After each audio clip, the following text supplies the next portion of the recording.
¿Qué tal? ¿Cómo andan? Bienvenidos, bienvenidas. Aquí estamos en la tercera edición de DTV en esta semana que comienza con toda la energía después del fin de semana largo, del receso por las Pascuas y con, bueno, las expectativas de la reunión de las comisiones. Hay algunas que ya tienen su programación en la página de la Cámara de Diputados, que ya tienen la convocatoria realizada. Hay, bueno, de hecho, mañana invitados especiales a la Comisión de Juicio Político, personalidades destacadas. Va a estar Estela de Carlotto, de la Abuelas de Plaza de Mayo, la presidenta de Abuelas de Plaza de Mayo, en el contexto del análisis de la causa 2x1, una de las causales del juicio político a los 4 miembros de la Corte Suprema de Justicia. Y también va a venir Germán Garabano, el que era justamente ministro de Justicia durante el gobierno de Mauricio Macri. Así que hay una gran expectativa por lo que estos dos testimonios puedan aportar a los efectos y a cómo se fue gestando justamente ese fallo del año 2017, de mayo del 17, que habilitaba la conmutación de penas a genocidas de la última dictadura cívico-militar. Así que nuevamente la atención va a estar enfocada en la Comisión de Juicio Político, que después de 2 semanas, la primera semana, la última de marzo, producto de las 2 sesiones que hubo entre el 28 y el 29 de marzo y la semana pasada, porque fue cortita, bueno, la presidenta de la Cámara de la Comisión de Juicio Político, Carolina Aguilar, decidió, bueno, convocar para este martes y retomar un poco la dinámica, porque todavía quedan cientos de testigos, se van sumando en audiencia tras audiencia y quedan todavía varios temas por abordar. Coparticipación es uno de ellos, también el fallo que tiene que ver, o la denuncia que tiene que ver específicamente con la obra social del Poder Judicial. Así que hay mucha información que va a suceder mañana y también otras comisiones que se van a estar juntando y varios grupos de amistad que vamos a ver hoy que se van a estar configurando la semana que hoy comienza. Bueno, ya está terminando el día, pero hoy lunes comenzó una semana con estas convocatorias. Vamos a tener 2 diputados con los que vamos a hablar, muy activos ambos, porque próximamente va a haber elecciones en sus provincias, tanto el diputado Pablo Servi de la provincia del Neuquén, de Evolución Radical, como también el diputado Lucas Godoy de la provincia de Salta, que próximamente también tendrá elecciones. Así que de la actualidad política también vamos a hablar con estos legisladores. Ahora saludo a mis colegas que están aquí conmigo. ¿Cómo anda Sebastián Adida? ¿Todo bien? Todo bien, Amanda. Bueno, el funcionamiento, la dinámica de la Cámara de Diputados tiene como telón de fondo esta balacera que se está dando al interior de Juntos por el Cambio a raíz de este cambio en el sistema de votación en la ciudad de Buenos Aires, y esto evidentemente, naturalmente va a dejar heridas en Juntos por el Cambio y hay que ver cómo se suturan internamente y cómo se administran esas tensiones para el funcionamiento de la oposición en la Cámara de Diputados. A ver cuánto sobreviven las estrategias comunes, ¿no? Porque hay mucha interna en los distintos bloques políticos, principalmente Juntos por el Cambio, que ya va compitiendo en algunas elecciones provinciales. Débora de Urieta, ¿cómo anda? Bienvenida. ¿Cómo estás, Amanda? ¿Todo bien? ¿Pasaste bien las Pascuas? Muy bien. ¿Comiste huevo de Pascua? Mucho huevo de Pascua hasta último minuto, rompiendo ahí. Pero lo bien que viene, ¿no? Obviamente. Un poco de dulzura. Bueno, y como comentabas antes, vamos a tener hoy en el programa a Servi, el diputado de Evolución Radical, que este domingo va a pelear por la gobernación de la provincia de Neuquén junto a otros, creo que son otros 5 candidatos más, a ver si se lleva la gobernación o no. Y en paralelo vamos a tener a otro diputado que pelea con un senador en la provincia de Río Negro, provincia vecina, que es Aníbal Tortorielo, que va por Juntos por el Cambio, digamos, sí. Mientras que Alberto Beretignac, senador, va por Juntos Somos Río Negro. Así que va a ser una semana en la que las elecciones provinciales nos van a tocar acá, muy de cerca acá en la Cámara de Diputados y en el Senado también. Y eso es parte de lo que está comenzando a suceder con las elecciones. Hasta ahora venían algunas internas, ¿no?, que se fueron dando en distintos distritos, pero bueno, lo importante son las que se van a definir ahora, ¿no?, ya con las elecciones a gobernadores, a gobernadoras, que empiezan a configurar las primeras elecciones, podríamos decir. Sí, de a poco el calendario electoral va a ir marcando el pulso y condicionando la agenda de discusión pública, y no es exento de esto la actividad parlamentaria, particularmente la Cámara de Diputados. Así que en muchas de las entrevistas a muchos de los diputados y diputadas que traigamos se va a colar esas preguntas sobre, bueno, cómo se van a ordenar esas ofertas electorales, quiénes son los actores que van a intervenir entre las distintas coaliciones. Es inexorable. Y también entender cómo impacta de manera diferencial los procesos territoriales en cada una de las provincias, sobre todo como lugar paradigmático donde se disputa la administración de los recursos de cada uno de estos distritos, y luego su compatibilización con la elección nacional que van a ser en agosto las PASO y en octubre las definitivas. Bueno, de haber un proceso de balotaje va a ser en noviembre, y eso también un poco es lo que decía Sebas vos cuando nos saludábamos, que se empieza a definir más claramente cómo va a ser ese ritmo electoral, donde algunos distritos van a coincidir las boletas en la misma sábana y otras van a tenerlo diferenciado, incluso con sistemas distintos, ¿no? Exactamente. Bueno, la novedad que tuvimos hoy en el caso de la Ciudad de Buenos Aires es que se van a llevar adelante elecciones concurrentes. ¿Qué quiere decir esto?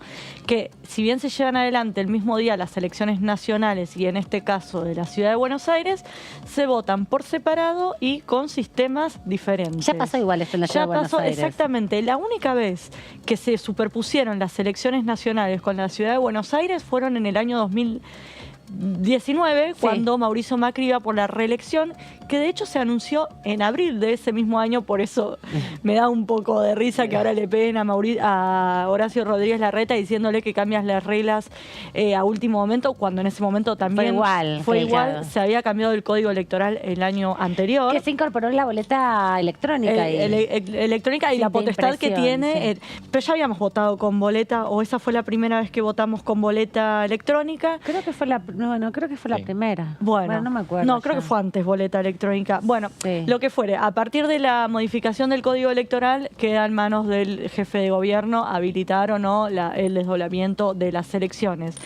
Entonces, o sea, van a ser el mismo día, pero con sistemas distintos. Como en la facultad, digamos. Como en la En facultad. definitiva, no se le está reprochando a Horacio Rodríguez Larreta la legalidad de la medida que está tomando, sino el hecho de estar tomando una decisión en función de sus propias conveniencias personales y en función del proyecto presidencial que él está cimentando, en función de una alianza más vasta con el radicalismo, más allá de lo que es el distrito en particular. Pero de en la Ciudad de Buenos 2019, Aires, cuando se superpusieron las elecciones de la ciudad y las elecciones nacionales, era también por interés de Mauricio Macri, que sabía que estaba complicado con los números, para de alguna manera salir más fortalecido. Siempre en definitiva termina predominando o primando una cuestión de cálculo y estrategia política, más allá de la cuestión y de los principios que siempre se declaman sobre la transparencia del sistema electoral. Recordemos que Juntos por el Cambio siempre fue impulsor y siempre fue un caballito de batalla esto de la boleta única, ya sea en la versión de papel o la de boleta única electrónica, que es la que se va a aplicar aquí en la Ciudad de Buenos Aires. Hasta el día de ayer no se sabía cuál de las dos modalidades iba a decantarse al gobierno de la ciudad. Finalmente va a ser la boleta única electrónica, al igual que sucedió en el año 2015. Y eso fue en 2015 que se usó la electrónica. Entonces, en el 2019 fue la que se superpuso, fue todo papel, exactamente. No me acordaba si era 2015 o 2017. Pero en concreto, cuando vayas a votar, si votás en Capital Federal, por un lado vas a votar a los cargos nacionales, es decir, presidente, y en el caso de la Ciudad de Buenos Aires, diputados nacionales. Ahí votás papel. Después haces otra fila y te vas a las viejas máquinas, pues ya no las usamos hace un montón, para votar de manera electrónica, y ahí elegís jefe de gobierno y legisladores. Y legisladores provinciales o porteños en ese caso. Así que van a ser en el mismo día dos elecciones diferentes, por eso se habla de concurrencia. Eso desde lo técnico, y desde lo político esto se puede traducir como que los candidatos a jefe de gobierno, a legisladores, digo particularmente de la Ciudad de Buenos Aires, que van a estar por los distintos espacios políticos, no van a estar colgados de los candidatos que van a estar disputando la elección nacional o presidencial, por ejemplo. Entonces van a tener que apelar a sus propias virtudes y posicionarse en función de sus propias características. Y esto va a tener claramente consecuencias, por ejemplo, en La Libertad Avanza, donde claramente la boleta presidencial de Javier Milei tiene una potencia que no tiene la de Ramiro Marra por La Libertad Avanza.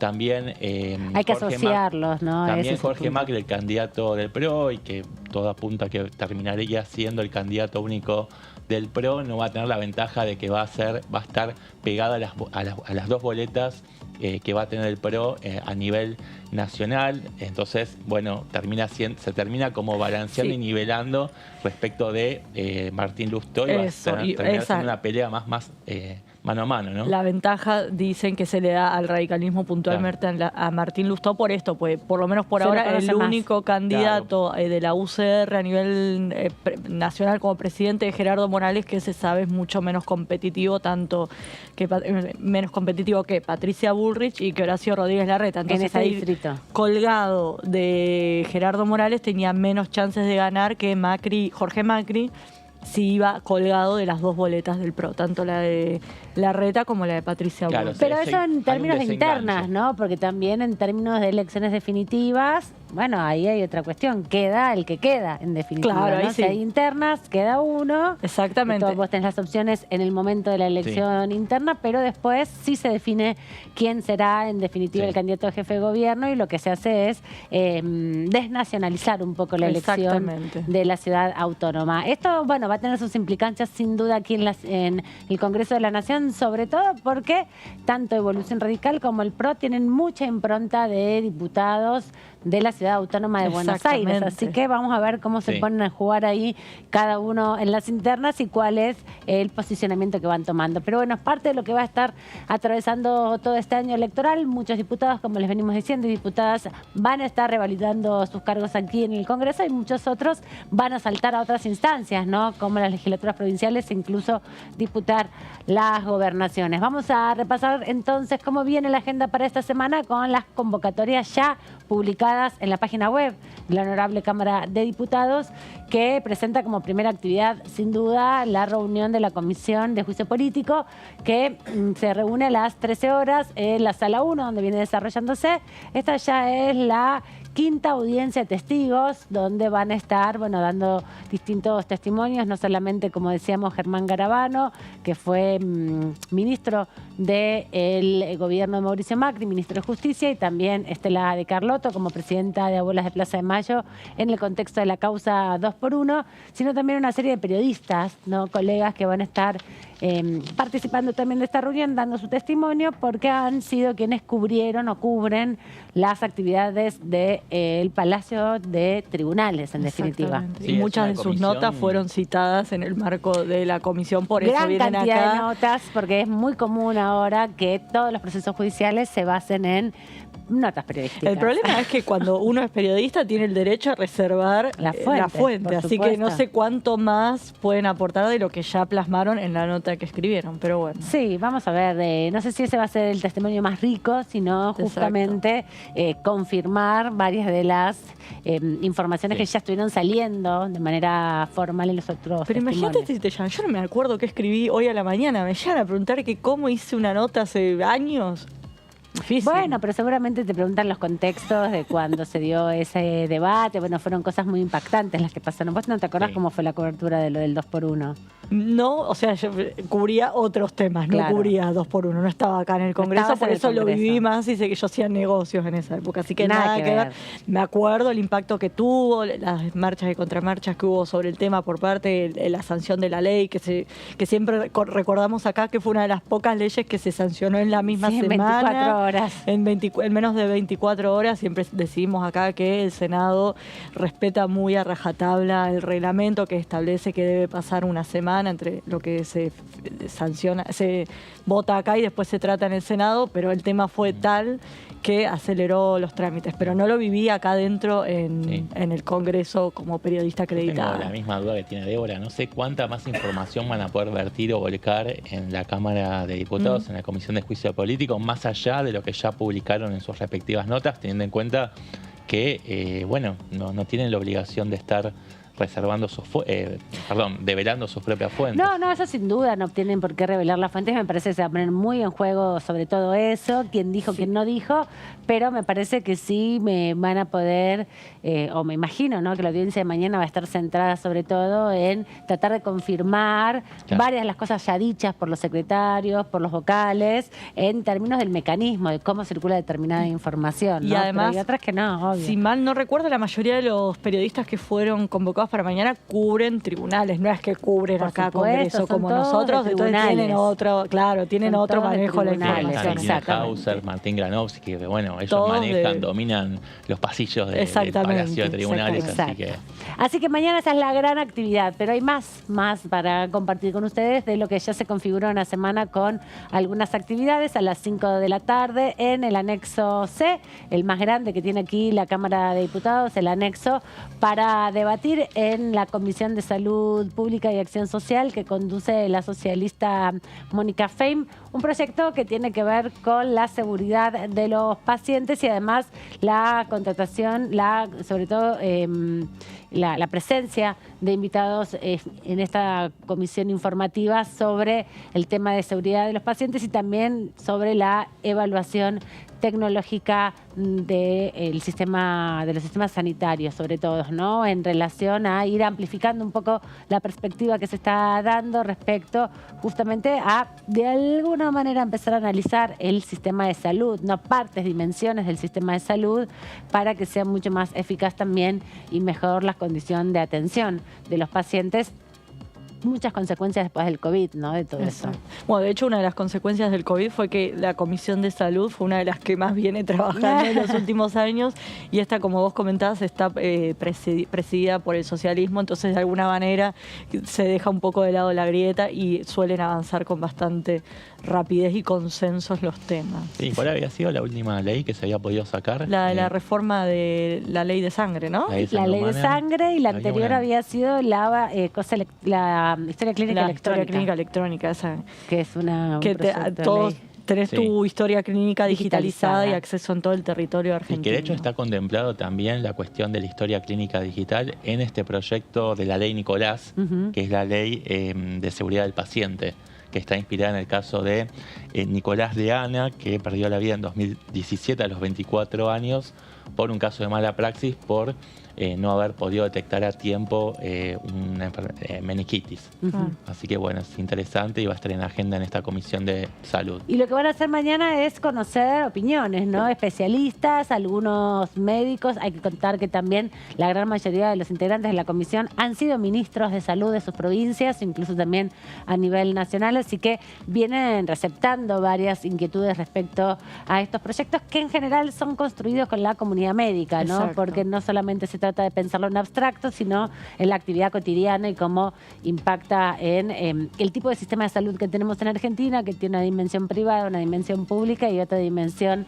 de administración privada, pero de administración por parte de organizaciones de la sociedad civil como son los sindicatos, ¿no? Las obras sociales, que son prestaciones solidarias. Así que ahí hay dimensiones que se trabajan de manera mucho más orgánicamente a partir de lo que ha sido la pandemia en la articulación de las especialidades, y eso también lleva a una necesidad de trabajar mucho más eficazmente las enfermedades intrahospitalarias, que es parte de los problemas que se dan con el sistema de salud que tenemos, ¿no? Exactamente, así que bueno, mañana es una reunión informativa, se va a escuchar a especialistas que van a venir a exponer, así que uno intuye, piensa que así deberían ser todas las comisiones, primero que vengan expertos, den su opinión y demás, Claro. pero bueno, no es algo que Sí. vemos siempre. Va a ser pero- a las 5 de la tarde, con lo cual es posible que se solape o se superponga con la Comisión de Juicio Político, Obviamente. que la última vez duró 8 horas. Ya sabemos que Exacto. son largas jornadas. Y Así que que- además esta reunión viene después de mucho tiempo de que no se junta, 2 Exacto. semanas que no se junta la Sí, Comisión de 3 Juicio semanas, Político. 3 semanas, porque fue una semana que fue de doble sesión, Eso. la siguiente fue una semana corta y Claro. decidieron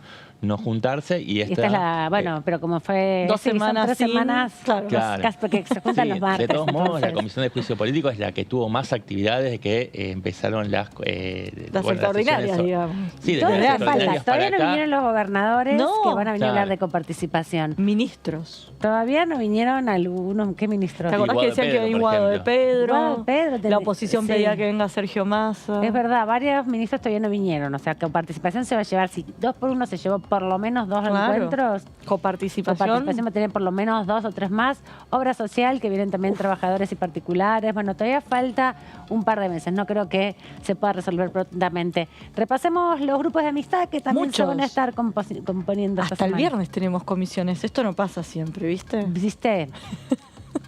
Pero tenemos todavía para repasar rápidamente cómo viene la configuración de las comisiones, porque tenemos grupos de amistad, como les decía, para los próximos días. Tienen que ver específicamente con el grupo de amistad. El miércoles se va a estar constituyendo el de la República de Armenia a las 11 de la mañana. Son constitutivas, son formalismos, digamos. Son formalismos, pero cortitas. son importantes que se desarrollen. Eso sí.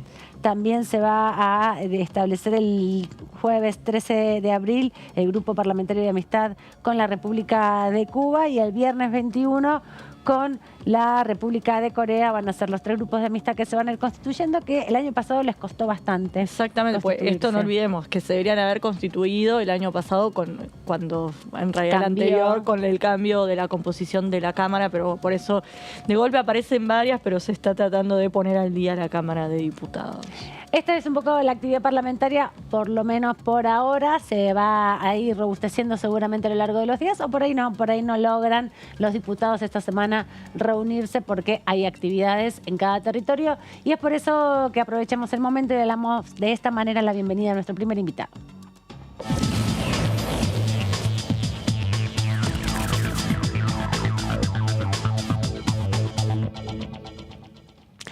Le agradecemos al diputado Pablo Servi, de Evolución Radical. ¿Cómo anda, diputado? Bienvenido, buenas tardes. Ay, no se te escucha, me parece que estás muteado, que en el chequeo de la... Buenas tardes, sí, un saludo a toda la audiencia. ¿Qué tal? Gracias por este ratito con la tercera edición. ¿Cómo viene la campaña? El domingo hay elecciones en la provincia, finalmente.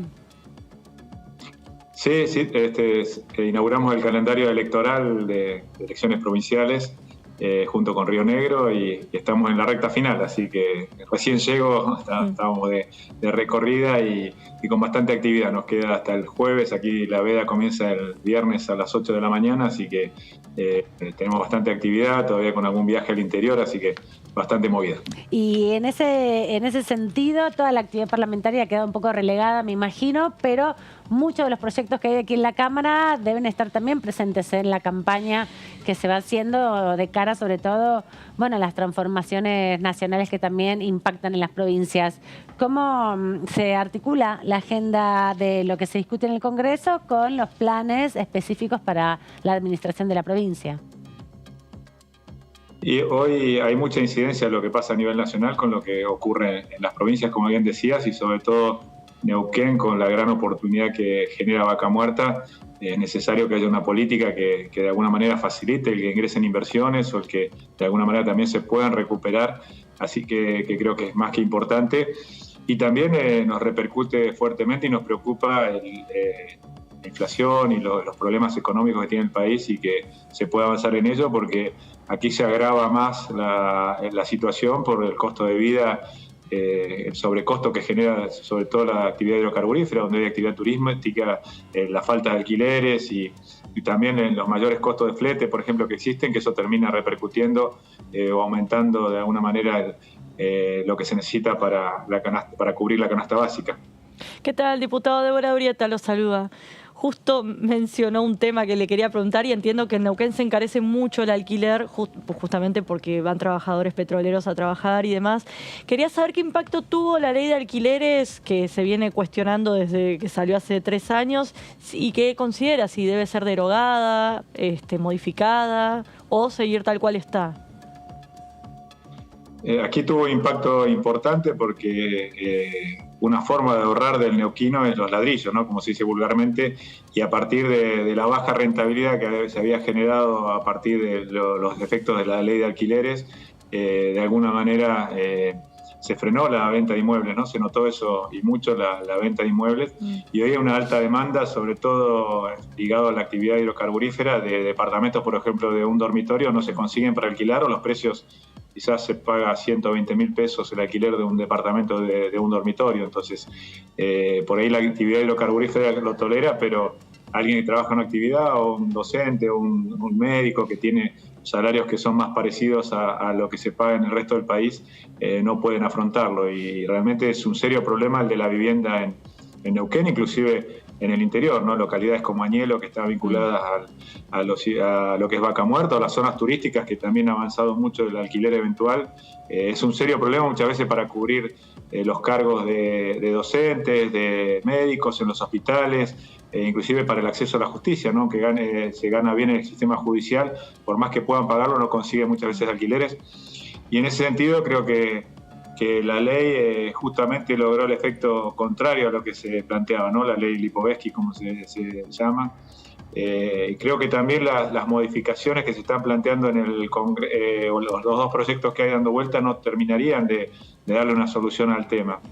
No sé si la solución sería derogar, pero creo que sí que habría que dar una discusión y había la ley anterior, vigente, anterior a la reforma del Código Civil, contemplaba inclusive la actualización con indicadores que fueran más flexibles también y la posibilidad de acuerdo entre partes, pero también contemplaba los beneficios para la construcción de vivienda social y la construcción de viviendas económicas. Creo que por ahí debería trabajarse también de alguna manera aumentar la oferta para que también de esa manera contener los precios de la vivienda, y ni hablar como les comentaba en localidades como Neuquén, una provincia que crece mucho, hay muchas localidades que están creciendo y la demanda de vivienda y de alquileres es grande. Además tenemos una población muy joven con un promedio de edad de 35 años que continuamente van ingresando muchos al mercado laboral o al buscar su casa propia.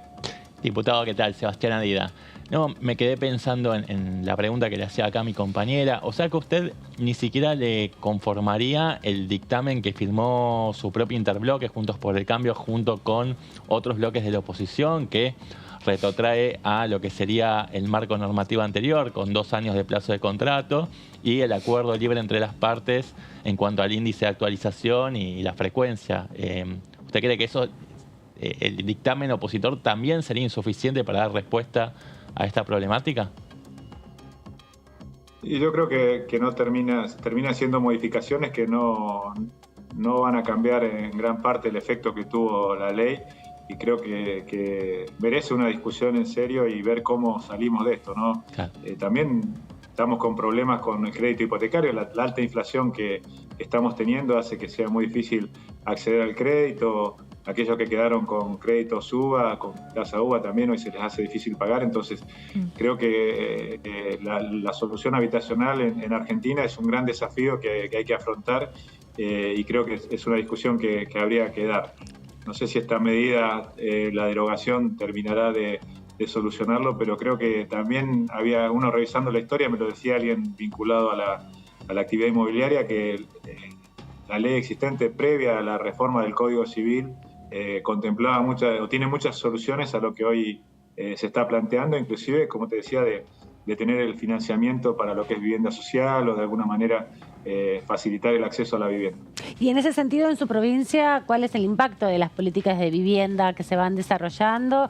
Hay programas vinculados, por ejemplo, con el Procrear, que es una de las políticas de vivienda que desarrolla el Gobierno Nacional. ¿Cuál es la articulación propia también dentro de la planificación urbana de Neuquén respecto a esto que también comentabas de la afluencia de trabajadores jóvenes, trabajadores en sectores productivos altamente calificados para el desarrollo de una urbanización, bueno, que contemple también justamente el arraigo, ¿no? Como práctica y como desarrollo para las localidades?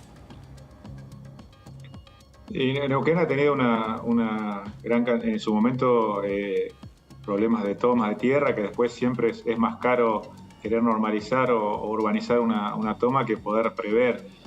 Yo creo que la salida es la posibilidad de generar lotes con servicios y con valores accesibles, de alguna manera poder financiarlo. La provincia de Neuquén tiene muchos recursos, de hecho es una de las que tiene el presupuesto por habitante más alto del país. ¿Y no tiene planes de vivienda propios, digamos, la provincia? No, aquí se tercerizó. Antes tenía un Instituto de la Vivienda que sí construía viviendas, pero se tercerizó en 2 cooperativas, que también se termina mezclando lo político y algunas cuestiones complejas, y no termina llegando a los beneficiarios como debería ser.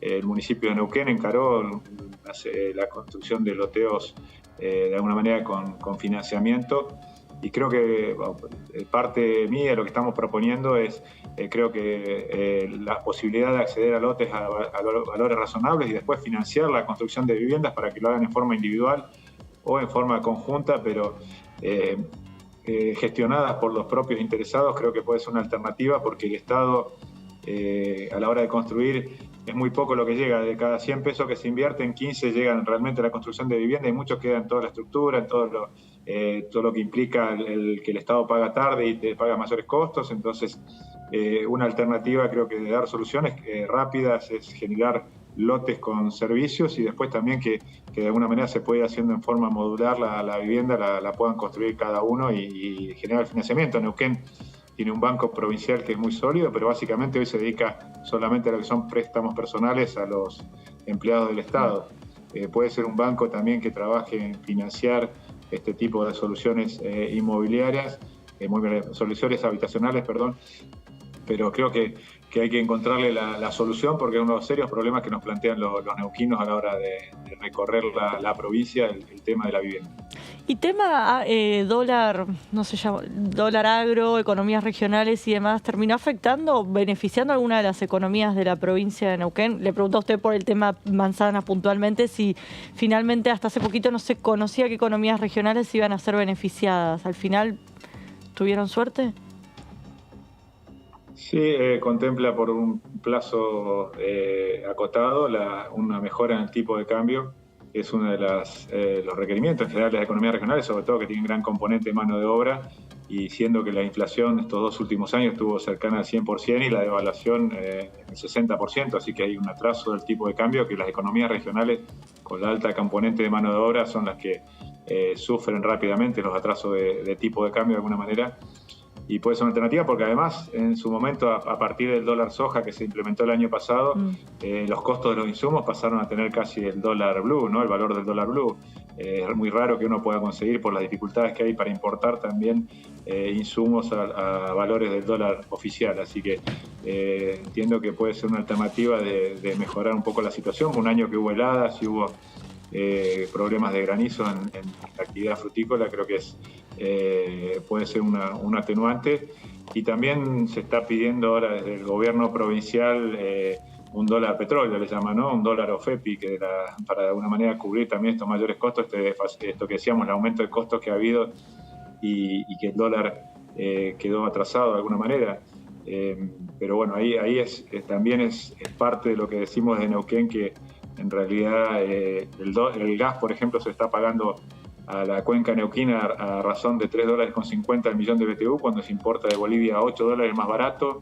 Otra parte de lo que viene de Bolivia, que no se dio a Brasil, viene a $17, y lo que viene en barco se paga a razón de o más de $25 el millón de BTU, y entendemos que si se lograra un mejor precio también por el gas, incentivaría las inversiones y de alguna manera también que dejemos de importar la gran cantidad de gas que se lleva a las divisas que tanto necesitamos, ¿no?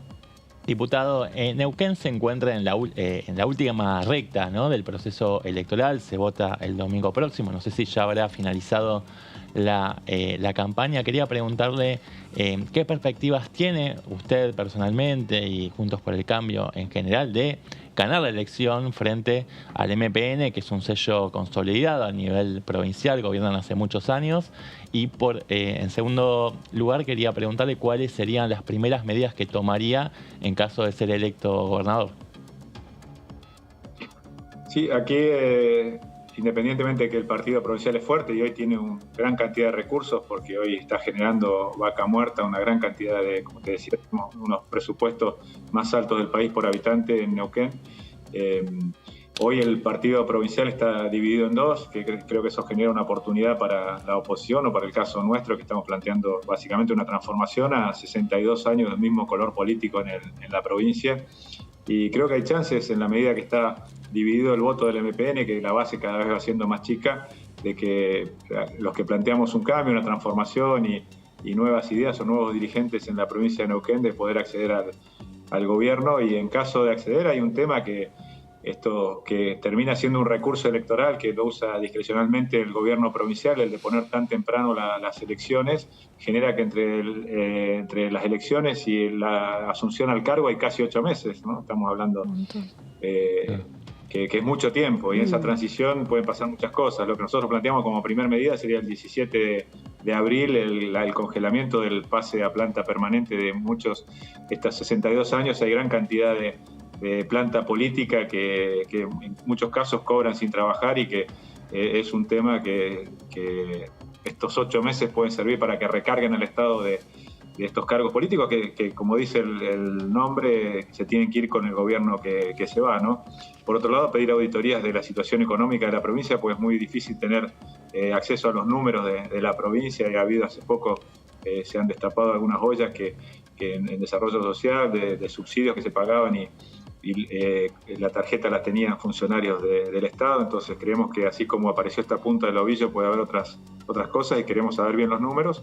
Y después lo que planteamos nosotros básicamente es una administración austera del Estado, porque hoy la realidad es que Neuquén tiene un gran presupuesto, pero no le alcanza para llegar a fin de año. La provincia se tiene que endeudar para poder pagar los gastos corrientes, básicamente, y entendemos que haciendo una buena administración de los recursos puede quedar disponibilidad para hacer obras de infraestructura que tanto necesita. Hoy todo el mundo habla de vaca muerta, el mundo y el país, y la única ruta de acceso que tiene principal, que es la ruta 7, está totalmente saturada y en mal estado. Entonces tenemos que invertir en infraestructura también para que realmente se pueda desarrollar la actividad, que va a ser el gran motor que tenga la provincia para también después diversificar la matriz económica y poder lograr un desarrollo más armónico, que hoy el desarrollo y la población están concentradas. Hoy parece muy similar a lo que pasa a nivel país.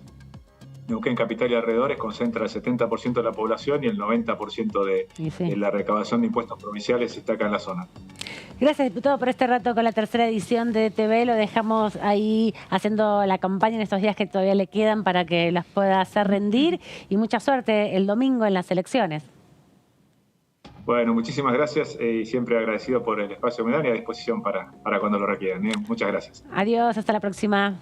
Bueno, una de las primeras elecciones, sí, Río Negro y Neuquén, mis dos provincias. Tus dos provincias, ahí en el límite te vas a parar para ver qué pasa en cada una. El domingo no me sacan del sillón, tengo que seguir el minuto a minuto de las dos elecciones. Por supuesto, tienes que tener dos monitores, el celular y la tele, para ver qué pasa. A ver qué pasa en mis provincias. Exacto. Bueno, esto es un poco la realidad que se va a dar este año, se da cada 4 años, que coincide porque muchos de los diputados llegar a la escena pública nacional a través de la Cámara de Diputados o del Senado es también un trampolín para quienes están queriendo competir para la administración de las provincias, y algo que se da en varias provincias argentinas, que es esta situación donde hay partidos provinciales que durante muchos años han hegemonizado desde la recuperación democrática, incluso antes, algunos durante los periodos democráticos anteriores a las dictaduras, ¿no? Recordemos que hubo no solamente 7 dictaduras, sino en el medio varios periodos democráticos, y hubo también procesos que se fueron dando de provincialización de algunas propuestas políticas, sobre todo en los procesos también de la proscripción que hubo del peronismo, ¿no? Bueno, exactamente, el MPN, te iba a decir eso, el MPN es hijo de la proscripción del peronismo en Neuquén. Es un peronismo neuquino. Exactamente, y esto que muchas veces nos cuesta entender a nivel nacional, las alianzas que se producen a nivel provincial, poner en Río Negro, también lo contamos un montón de veces acá, cómo terminó un sector del radicalismo aliado con Beretilnec. Cuando lo ves en el Congreso de la Nación es algo impensado, radicalismo de un lado. El Frente de Todos aliado en Salta con sectores con Olmedo, nada más y nada menos, con sectores de Juntos por el Cambio. Exactamente, por eso se ven muchos fenómenos que a nivel nacional no podrían pasar ni de casualidad, y en las provincias suceden. Bueno, de hecho, también en Río Negro convive la Cámpora con ese sector del radicalismo, también impensado a nivel que nacional. Suceda, exactamente. Pero bueno, es parte de lo que se va dando, y también es importante porque la estructura de gobierno y la administración del Estado argentino tiene principalmente en los estados provinciales la referencia de la preexistencia del Estado-Nación, y en ese sentido muchas de las principales actividades que se desarrollan en cada uno de los territorios son administrados por las provincias. Además, con la reforma constitucional del 94 se provincializaron también y la reforma del Estado, las acciones vinculadas a la prestación de salud, justicia y educación, lo que recarga mucho en las arcas del Estado, y en un proceso también bastante paradigmático, ¿no? Porque las provincias en general, frente al endeudamiento externo que tiene a nivel Estado nacional, están mucho menos endeudadas, o endeudadas en pesos en general, y en condiciones de afrontar mejor toda la dinámica social más allá y económica, más allá de el impacto inflacionario que atraviesa todas las provincias, pero que tiene que ver más con una estructura de la economía macroeconómica que administra el Estado central. Así que ahí hay mucha discusión, y muy siempre interesante entender justamente la composición, la particularidad de nuestra forma de gobierno, que es federal y que pone justamente en las provincias la gran responsabilidad de la administración territorial. Exacto. De hecho, hay constituciones que no permiten que se superpongan las elecciones nacionales con las de las provincias, justamente por esto que planteas, y es que no se involucre la política nacional a la hora de elegir a los representantes de las provincias.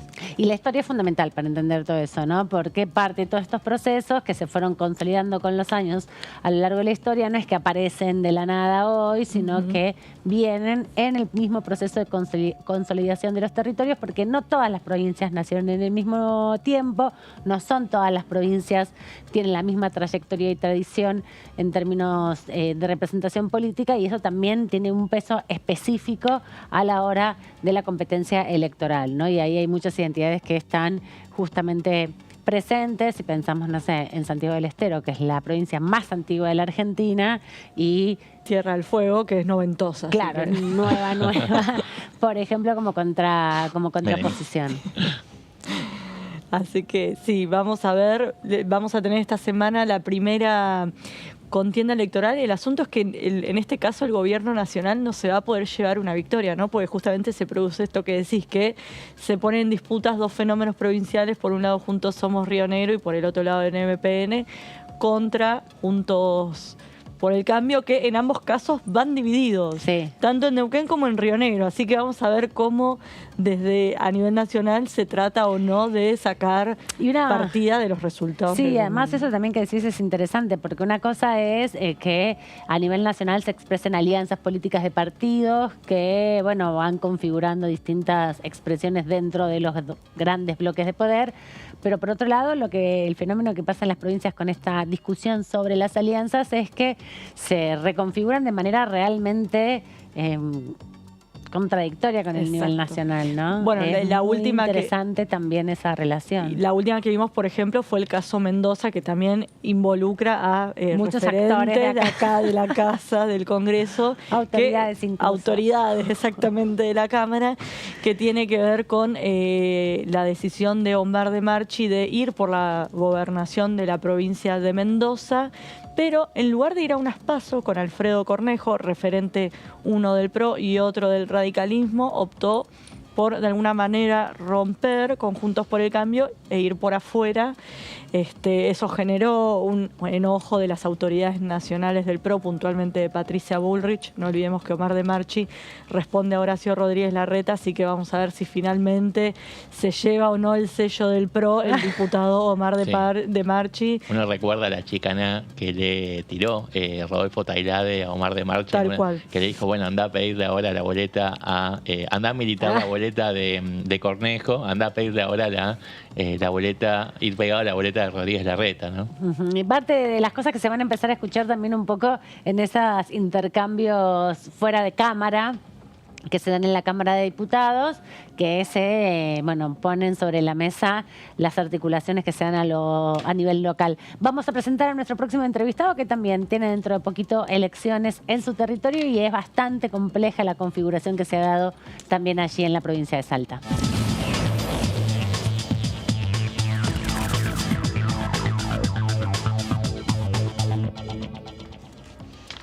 Le agradecemos al diputado Lucas Godoy del Frente de Todos de la provincia de Salta. ¿Cómo estás? Bienvenido, buenas tardes.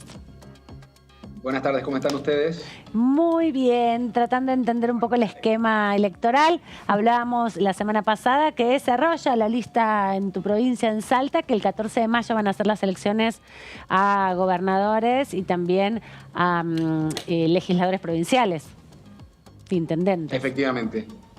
Efectivamente, intendentes en todos los 60 municipios, legisladores provinciales, se eligen 30 legisladores provinciales. Nosotros tenemos bicameral en la provincia de Salta y 11 o 12 senadores provinciales, unos diputados, otros senadores, por supuesto gobernador y vicegobernador.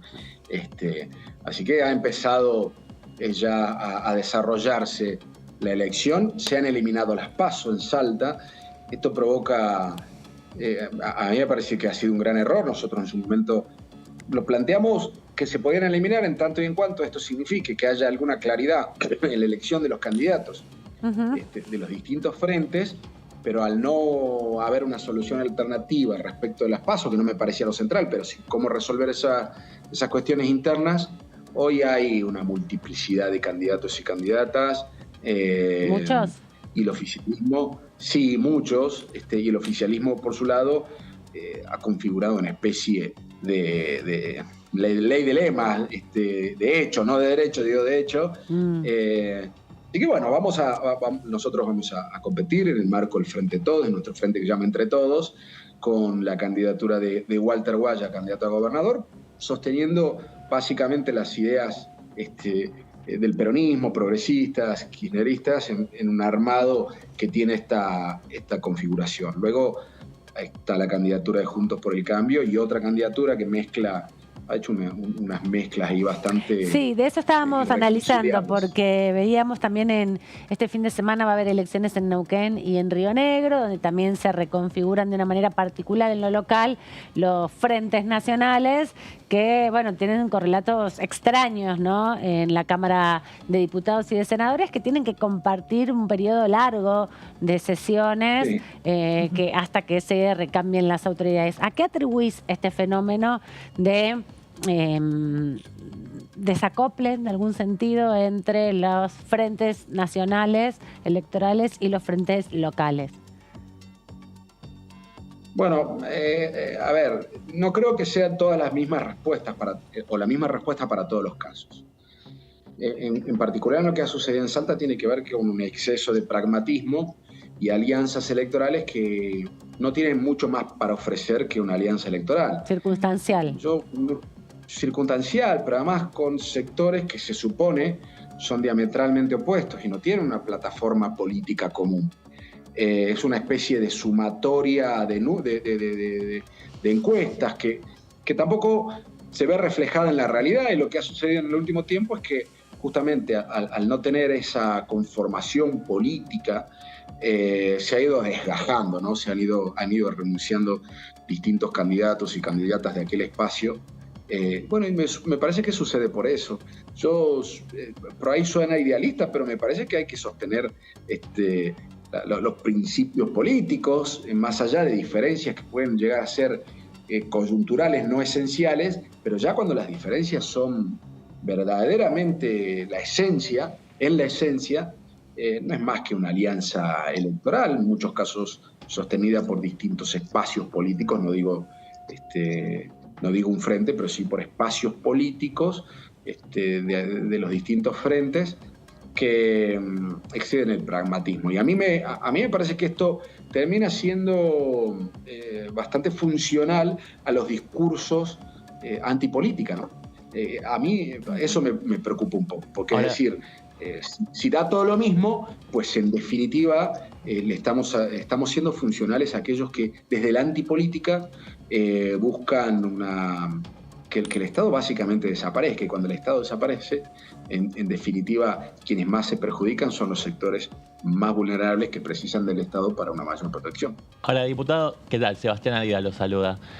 Al ir dividido el peronismo, ¿no corren el riesgo de entregarle en bandeja a Juntos por el Cambio, un distrito importante como Salta, a meses de la elección principal que va a ser la nacional? Digo, si se pinta de amarillo, de rojo la provincia de Salta, bueno, es un activo que va a poder mostrar Juntos por el Cambio a nivel nacional.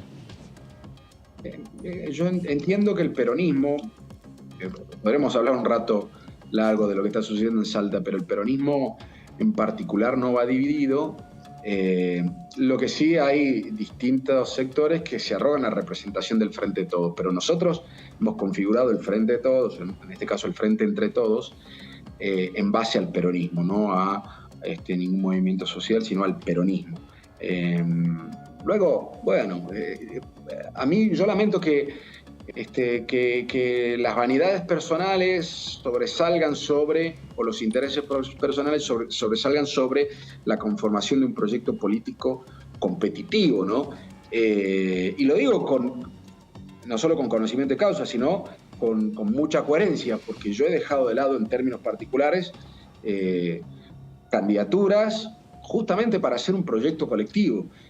Yo la veo a la política de esa manera, no creo que se pueda conformar un proyecto colectivo que tienda a disputar el poder para modificar la realidad, para cambiar positivamente la vida de una sociedad, en base a intereses personales, para posicionarme luego a una elección nacional porque tengo un interés particular y entonces me junto con cualquiera. Yo tengo ideas más tradicionales en este sentido de la política. Así que, bueno, vamos a ver qué sucede. En definitiva, es la gente la que termina votando. ¿Qué tal, diputado Débora Brieta? Los saluda.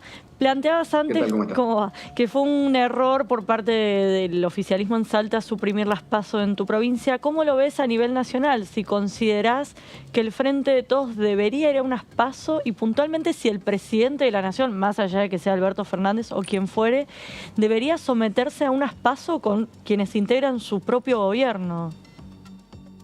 Yo digo que fue un error la suspensión de las PASO si no propusiste una alternativa para resolución de las diferencias dentro de los frentes, ¿no? Una elección, desde una elección interna hasta otro tipo de mecanismos. Porque no siempre va a haber acuerdos como puede suceder en provincias donde no hay PASO, bueno, pero escuché en algunos casos que plantearon encuestas como la forma de resolver. Otros que si no planteas una solución alternativa, si las PASO, su eliminación no tiene mucho sentido porque hoy nos vemos reflejados en una situación en la que Salta hay, vamos a suponer, le pongo ya un ejemplo concreto, en Salta Capital 22 candidatos a diputados, 40 candidatos a concejales, 12 candidatos a gobernadores, 8 candidatos o 10 candidatos a intendentes, todo eso en el marco de una pantalla de la boleta única electrónica, donde tienen que entender, ¿se entiende a qué me refiero? Una lupa. Menos mal que se puede agrandar la imagen en la pantallita. No se puede. No se puede. La pantalla es táctil, pero no es que se pueda agrandar. Claro. Y hay veces que no te aparece la alternativa electoral porque vos buscas un candidato, vamos a suponer, si te gusta votar por categoría, a concejal, pero en la primera pantalla no te aparece, tenés que pasar de pantallas a la otra. Entonces, eso sí genera un problema. Respecto de la nación, a mí me parece que la mejor manera de resolverlo de acuerdo a lo que yo veo en estas instancias, tiene que ver con una interna, tiene que ver con unas primarias y que aquel o aquella que tenga serias intenciones pueda llegar a plantear su propuesta política. Así que yo creo que de esa manera sale fortalecido el frente. Pero antes que pensar en cómo va a ser la manera en que lo vamos a resolver, lo que hay que resolver, antes que nuestro propio problema, los problemas de la gente, los problemas de la Argentina. Y me parece que hoy hay, no voy a dar nombres, pero me parece que hay solo 2 o 3 grandes dirigentes que están pensando en eso más que en los intereses personales. Yo quiero nombres. ¿Quién? 2 o 3. Sí. ¿Los podés mencionar? Me parece que se los ve trabajando, son los que menos hablan sobre el tema primaria, sobre posibilidades electorales, sobre si van a ser candidatos o no candidatos, sino que hablan de cuestiones más estructurales y de políticas públicas, básicamente, ¿no? El problema económico es un gran tema a resolver. El equipo económico se está abocando pura y exclusivamente a eso. Entonces, me parece que... Bueno, el Frente de Todos, los que menos hablan son Sergio Massa y Cristina Kirchner. Quizás. Bueno, por ejemplo, ellos dos son 2 de esos dirigentes a los que me referí. Diputado, hablando de... Vieron que no hacía falta nombres, se puede inferir muy sencillamente. Me los confirmaste, me los terminaste diciendo igual. Sí, bueno, pero porque lo dijiste y sí, claro, se puede inferir tranquilamente. Yo creo que la sociedad en su conjunto puede mirar eso, sea oficialista, sea cercana al oficialismo, la oposición, está mirando eso. Recién hacías referencia a los problemas de la gente, ¿no? Y uno de los problemas que salta a la vista es la cuestión de los alquileres. Días atrás surgió una versión que no fue inventada por el periodismo, surgió de la Casa Rosada, de que el gobierno derogaría la ley de alquileres que se sancionó hace unos años. Eso pasaron los días y no se terminó verificando. Pareciera como que el gobierno hizo una quiere llamar a la acción al Congreso Nacional para que tome cartas en el asunto. Usted es el presidente de la Comisión de Legislación General, que es donde se terminaron dictaminando, hubo 2 dictámenes importantes sobre una reforma a la ley de alquileres, pero eso, bueno, no sé si hubo un pie en el freno o demás. Quería saber qué es lo que se está pensando hacer al respecto, si hay que derogar por ley la ley de alquileres, si hay que sancionar una nueva en base a los dictámenes que ya están a la vista. Me parece que se puede volver a discutir, ¿no? A ver, efectivamente hubo trascendidos, efectivamente nosotros estuvimos, dictaminamos, trabajamos en su momento con una visión muy federal, ¿no? Invitamos a representantes de todas las provincias. Yo creo que la ley de alquileres sobre todo perjudicó al interior, ¿no? Porque nosotros teníamos esquemas distintos respecto de lo que es capital, y cuando se sancionó sin consulta hacia ese interior. De hecho, encarecieron nuestros alquileres y los equipararon, por lo menos las actualizaciones, a lo que sucede en capital, cuando siempre estuvieron más abajo. La solución, lo que nosotros planteamos, es que no era retroceder en ciertos avances de la ley, pero me parece que es un tema que tenemos que volvernos a sentar a discutir. La oposición había firmado un dictamen conjunto que luego pareciera que no tienen los números para avanzar, justamente porque era muy flexible. Yo creo que hay pocos lugares en el mundo donde los alquileres de una u otra manera no están regulados, porque eso no es una ley es una ley destinada a resolver una cuestión habitacional que tiene partes con mayor peso en la relación, que pueden imponer mayormente su voluntad, y partes más débiles. Y la parte más débil es el inquilino. En la relación de habitación, porque si hablamos al revés, lo que tiene que ver con alquileres comerciales, por ejemplo, bueno, ahí ya cambia un poco el asunto y de hecho no está regulado. Pero se podría modificar o derogar. A mí me parece que hay que volver a sentarse a discutir, así como tenemos otros temas también para discutir que me parecen centrales, lo que tiene que ver con WIF, lo que tiene que ver con las sociedades anónimas simplificadas. También son temas que tenemos que discutir nuevamente. Sí. No, te quería preguntar porque Salta está presentada a veces en el debate social como otra de las provincias donde la situación del narcotráfico es una situación compleja, tan compleja como en Rosario, en Santa Fe, pero sin puerto. En definitiva, sí con los pasos fronterizos. Y allí ya se implementó el Código Acusatorio a nivel federal, es de las 2 provincias junto con Jujuy donde sí se implementó. Pero bueno, también es una provincia donde hay mucha fragilidad por parte de la Fuerza de Seguridad para combatir el narcotráfico. No es que se resolvió el problema justamente, sino que salió el foco hacia Santa Fe más que a Salta. Vos además venís del mundo del derecho, sos abogado, venís de esa discusión sobre justamente el rol de el control de la Fuerza de Seguridad por parte de las instituciones democráticas y también el rol de la justicia federal en los casos de narcotráfico. ¿Cómo vas viendo esta otra discusión que hoy está centrada en Santa Fe, pero entiendo que, bueno, a Salta le vendrían bien un par de juzgados federales más, me imagino, para combatir el narcotráfico? No lo dudes, no lo dudes. Yo he presentado un proyecto para ampliar y fortalecer justamente la justicia federal en Salta. Contamos con 2 juzgados de garantías. Pero no tienen un jugador de fútbol tan famoso como Messi. Claro. A ver, es cierto que el nivel de virulencia, el nivel de violencia al que se ha llegado en Rosario no tiene parangón con Salta. Pero también es cierto que muchos actos de violencia no son conocidos, no trascienden los medios, difunden. Menos que los medios nacionales y probablemente tampoco los medios locales, sobre todo en Salta capital, porque suceden allá en el norte, suceden en particular cerca de Menorá, allá por Salvador Massa. Entonces, pero si hay algo, lo que les decía, hay 2 jueces de garantía en Salta capital y 2 jueces de garantía en el interior. Es un proceso exitoso en cuanto a la resolución de causas judiciales, a evitar también que haya miles de causas contra perejiles, ¿no? Para hablar mal, porque hay resoluciones, claro, porque hay resoluciones alternativas, porque se negocian también en los acuerdos, las penas, porque, por ejemplo, en los juzgados se abarrotaba de causa que tiene que ver con multas aduaneras, que tiene que ver con la coca de coqueo, ¿no? Con muchísimas causas que se van resolviendo de esa manera.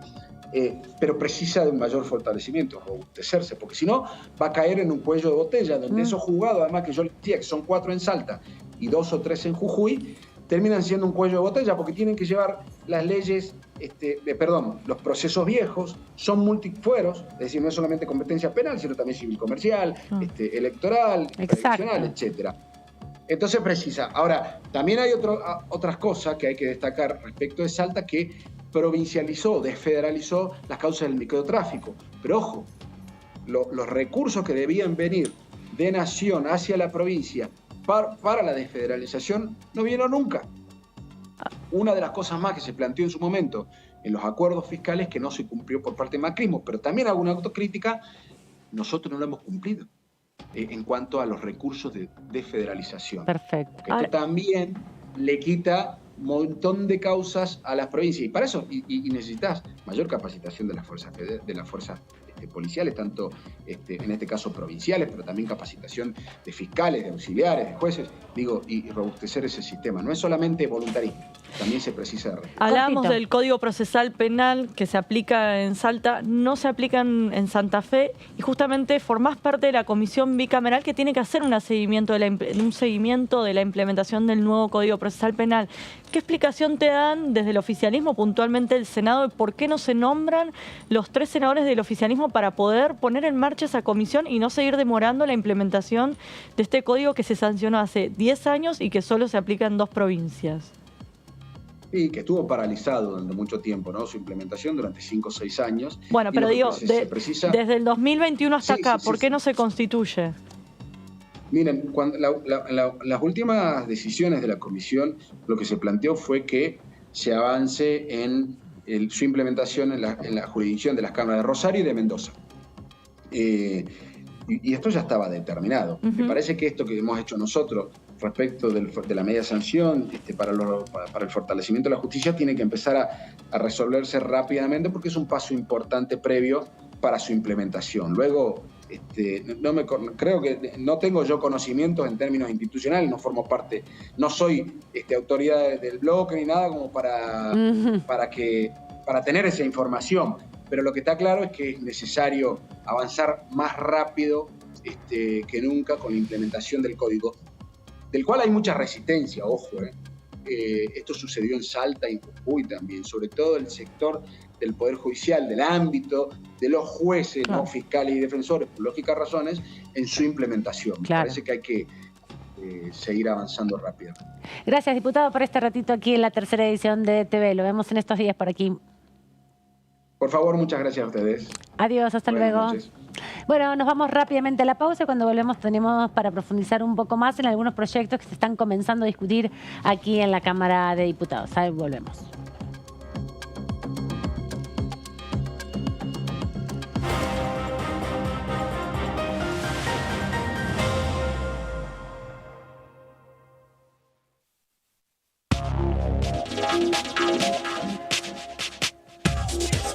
DTV es información, diálogo, análisis. DTV es federalismo, pluralidad de voces, libertad de expresión.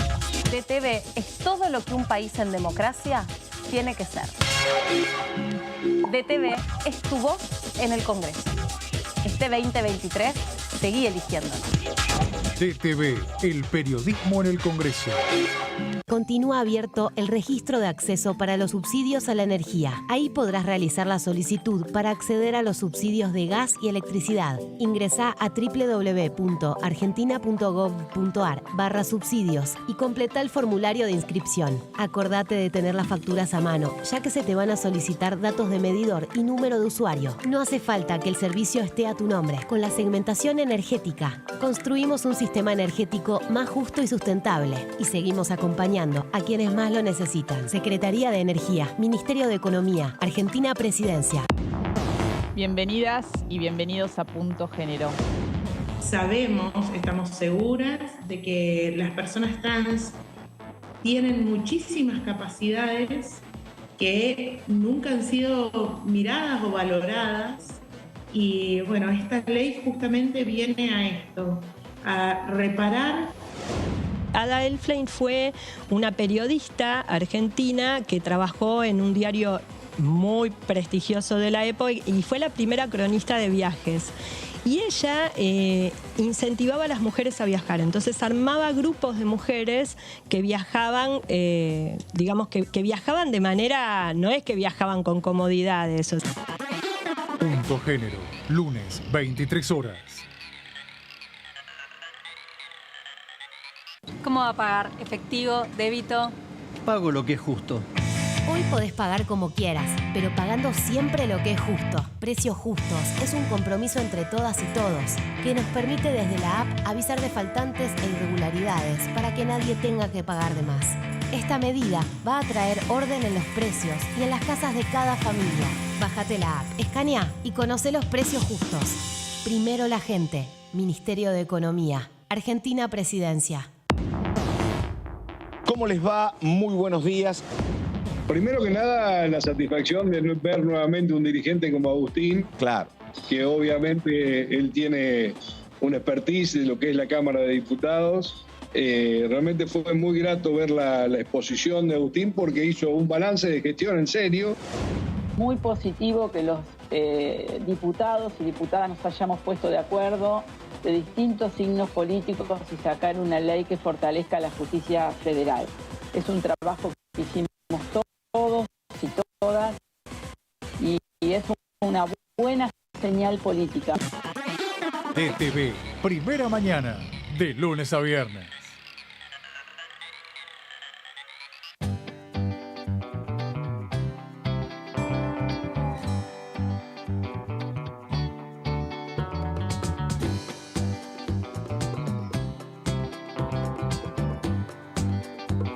Para hacer visible y formalizar el trabajo en casas particulares, creamos el programa Registradas, generando empleo digno y de calidad.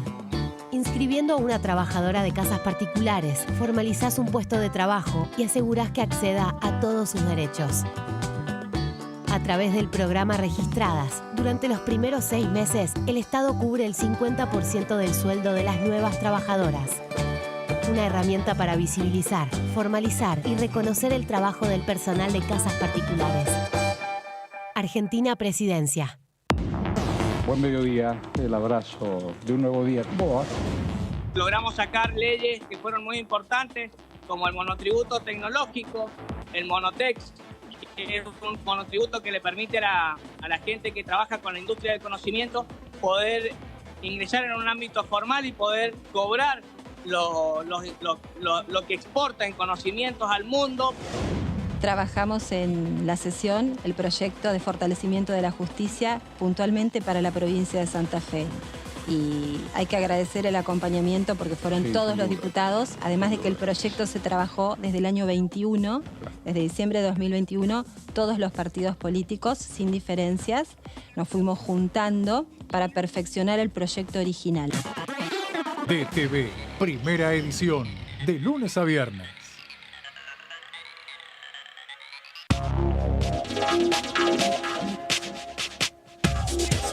DTV es información, diálogo, análisis. DTV es federalismo, libertad de expresión, pluralidad de voces. DTV es todo lo que en democracia un país debe ser. DTV es tu voz en el Congreso. Este 2023, seguí eligiéndonos. DTV, el periodismo en el Congreso.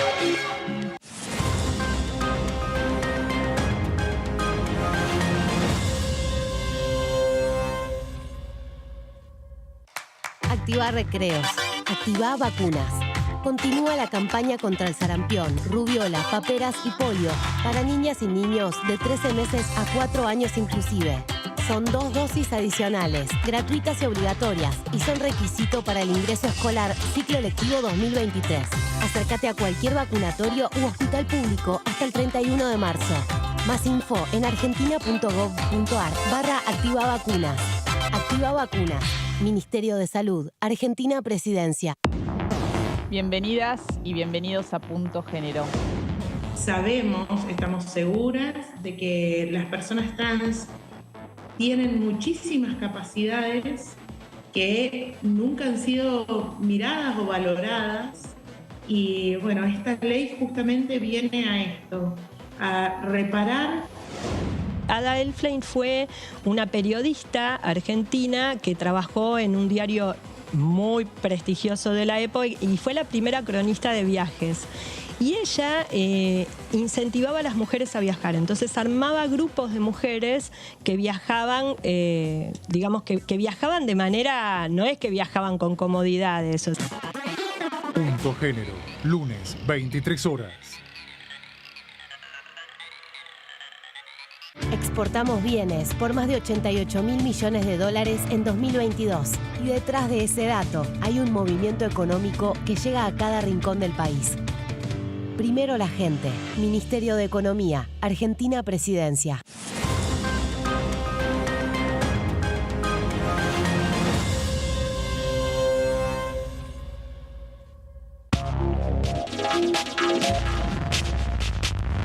DTV es diálogo, análisis, información. DTV es pluralidad de voces, federalismo, libertad de expresión. DTV es todo lo que un país en democracia tiene que ser. DTV es tu voz en el Congreso. Este 2023 seguí eligiéndonos. DTV, el periodismo en el Congreso.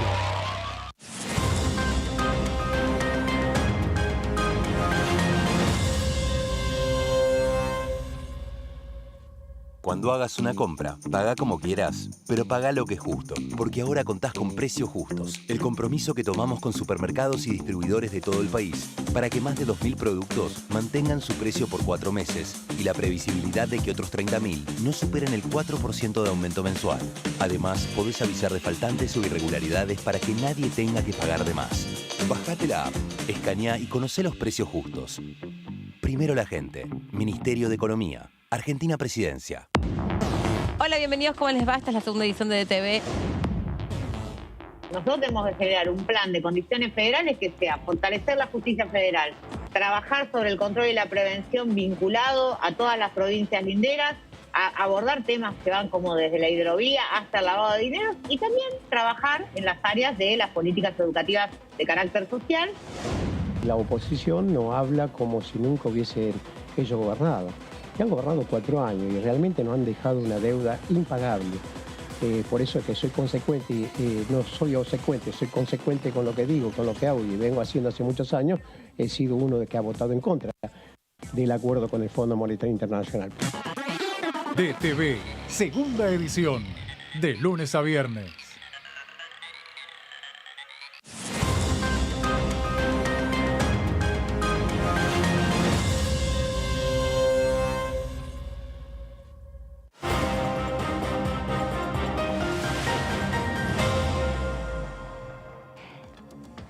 Seguimos aquí en la tercera edición de DTV. Me quedé con la publicidad en la cabeza. Y hoy es el Día Internacional, el Día Mundial de la Ciencia y la Tecnología, y la Cámara de Diputados, a través de su cuenta social en la red de Twitter, justamente dio una referencia y saludó a los científicos y científicas. Pero ¿por qué se celebra este 10 de abril, el Día de la Ciencia y la Tecnología, el Día Mundial? Bueno, se conmemora desde el año 1982, lo decidió la Conferencia General de la UNESCO justamente, y es en honor al nacimiento de Bernardo Hussey, uno de nuestros premios Nobel de la Argentina, médico y farmacéutico, además uno de los grandes contribuyentes al desarrollo de la ciencia, principalmente en relación a los azúcares en la sangre, que fue su principal fuente de investigación. Investigó en el área de fisiología y también medicina. Y la Cámara de Diputados, a través de la red social Twitter, como les comentaba, hizo un pequeño homenaje a todos los científicos y científicas. Vamos a ver este videito que lo pueden encontrar en la cuenta de Diputados AR, de Twitter para además conocer un poquito más de detalle de por qué se celebra el día de hoy. Como decíamos, la UNESCO lo conmemoró en el 82 y es en honor a Bernardo Hussein, uno de los premios Nobel de Medicina de la Argentina.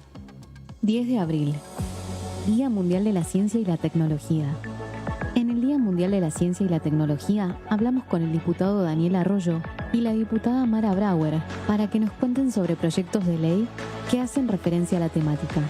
La efeméride del Día Mundial de la Ciencia es muy importante porque la ciencia tiene que estar en la agenda de los países. Ciencia es desarrollo humano, ciencia es salud, es fin de la pobreza. Ciencia es soberanía. Podemos tener recursos naturales, pero si no tenemos el conocimiento científico para extraerlos o para elaborar la materia prima y sumarle valor agregado, la economía no se puede desarrollar. Entonces, pensar el siglo XXI sin ciencia es no entender los enormes desafíos que tenemos por delante. La ciencia permite sustituir importaciones y nos permite la independencia económica. Se apuesta mucho al desarrollo científico-tecnológico, se apuesta mucho al trabajo del Estado, pero también la articulación y el fomento de la industria privada. Lo virtuoso es eso, es lo público y lo privado invirtiendo en el conocimiento. Y ahora tenemos en el Congreso, que es la ley casi diríamos pendiente, que es el Plan Nacional 2030 de Ciencia y Tecnología. De ese plan está la estructura central, que es a donde quiere ir el país, los objetivos del país en desarrollo científico y tecnológico, y los 24 planes provinciales, que es la adecuación del plan nacional a las necesidades de cada país. Cada provincia participó en el plan nacional, dentro del cual están los programas provinciales. La Argentina son 3 siglos. Hay argentinos que viven del siglo XIX, sin agua, sin servicios básicos, sin lo mínimo. Hay argentinos del siglo XX, que somos la mayoría, y hay argentinos del siglo XXI, muy contactados con el mundo, gente más globalizada. La única forma de achicar esa brecha es con ciencia y tecnología. Primero, logrando que todos terminen la escuela secundaria. Y ahí hay un gran desafío, y es hacer una secundaria moderna, tecnológica, del siglo XXI, con robótica, con informática, pero también con lengua y con matemática. En segundo lugar, ponerle I+D, generar desarrollo tecnológico a gran parte de las actividades empresarias, sobre todo de las pymes, de los pequeños productores. Y tercero, generar condiciones para que desde el arranque los niños, las niñas que son nativos digitales tengan condiciones en el jardín. Tenemos que lograr lo básico de lo básico, de todos los chicos vayan al jardín. Nuestro país tiene un gran potencial para adelante. La Argentina va a crecer en los próximos años, gobierne quien gobierne, porque tiene litio, alimentos, energía, economía del conocimiento. El debate no es si va a crecer o no, el debate es cuántos de los 46 millones de argentinos van a estar adentro y cuántos no. Y para eso mucho va a tener que ver nuestro componente tecnológico, industrializar al siglo XXI. Ese es el gran desafío. Tenemos condiciones, un desarrollo científico tecnológico importante, un plan 2030 para la ciencia y tecnología. El gran desafío es todos al siglo XXI, todos adentro. 40 años, democracia siempre. Diputados Argentina. Bueno, una forma también de homenajear a los científicos y científicas argentinas que vienen trabajando fuertemente. Venimos asistiendo a un proceso de fortalecimiento de la ciencia y la tecnología en relación sobre todo a los procesos de desarrollo, por ejemplo, de las vacunas, por ejemplo, de la investigación en temas específicos como tiene que ver con la investigación vinculadas al dengue y al Chagas, que nuestros científicos argentinos vienen contribuyendo con su conocimiento y con su investigación a acercarse a soluciones definitivas a este tipo de enfermedades. Así que una felicitación en nombre de la Cámara de Diputados a todos ellos y a todas ellas que trabajan tan arduamente y que desde el sistema de ciencia y tecnología argentino se sostiene la investigación para la competencia también a nivel internacional. Y obviamente el recuerdo, como siempre, a Bernardo Hussein, uno de nuestros premios Nobel en medicina, que siempre es importante recordarlo y, bueno, poner sobre la mesa el valor que tiene también la educación pública y el sistema científico-técnico argentino, que si bien, como decían los diputados, tiene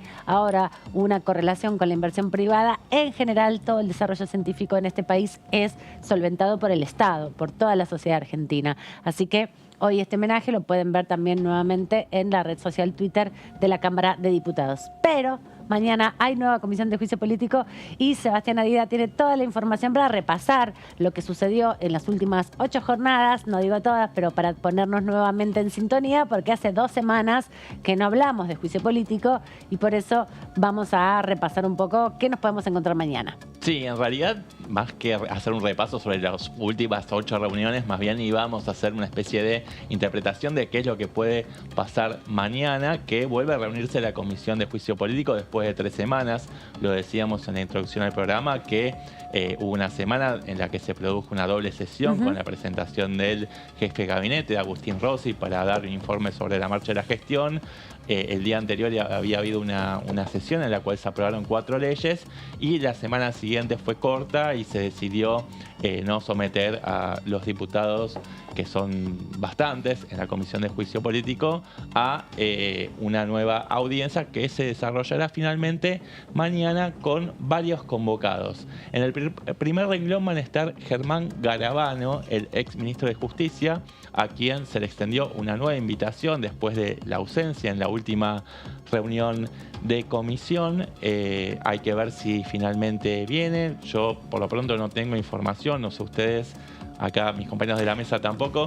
No, bueno, por ahora, por lo menos lo que sabíamos es que en su momento, cuando se lo convocó, no podía estar por otro compromiso en la provincia de Córdoba, pero se había difundido que si lo volvían a citar, se iba a presentar, que no tenía ningún problema. Era una cuestión de agenda, no una negativa a participar de la comisión. Y esto pone, bueno, en relieve que quienes no quieren venir no tienen problemas de agenda, sino negativas. Exactamente, porque está la flexibilidad. Bueno, no pone, pues se avisan en general muy sobre la fecha quiénes van a ser los próximos testigos, entonces se contempla que puede superponerse con otro tema, entonces se los vuelve a convocar. Igual esta semana lo convocaron. Esta fue hace muchas semanas, ya decíamos. Y hay nombres que no aparecen, que ya empezaron a circular que sí iban a estar, como Estela de Carlotos, que en la convocatoria oficial a nosotros no nos llegó, pero después sí se difundió por los medios. Eso me llamó la atención, porque a mí cuando me pasó el listado no estaba. Sí.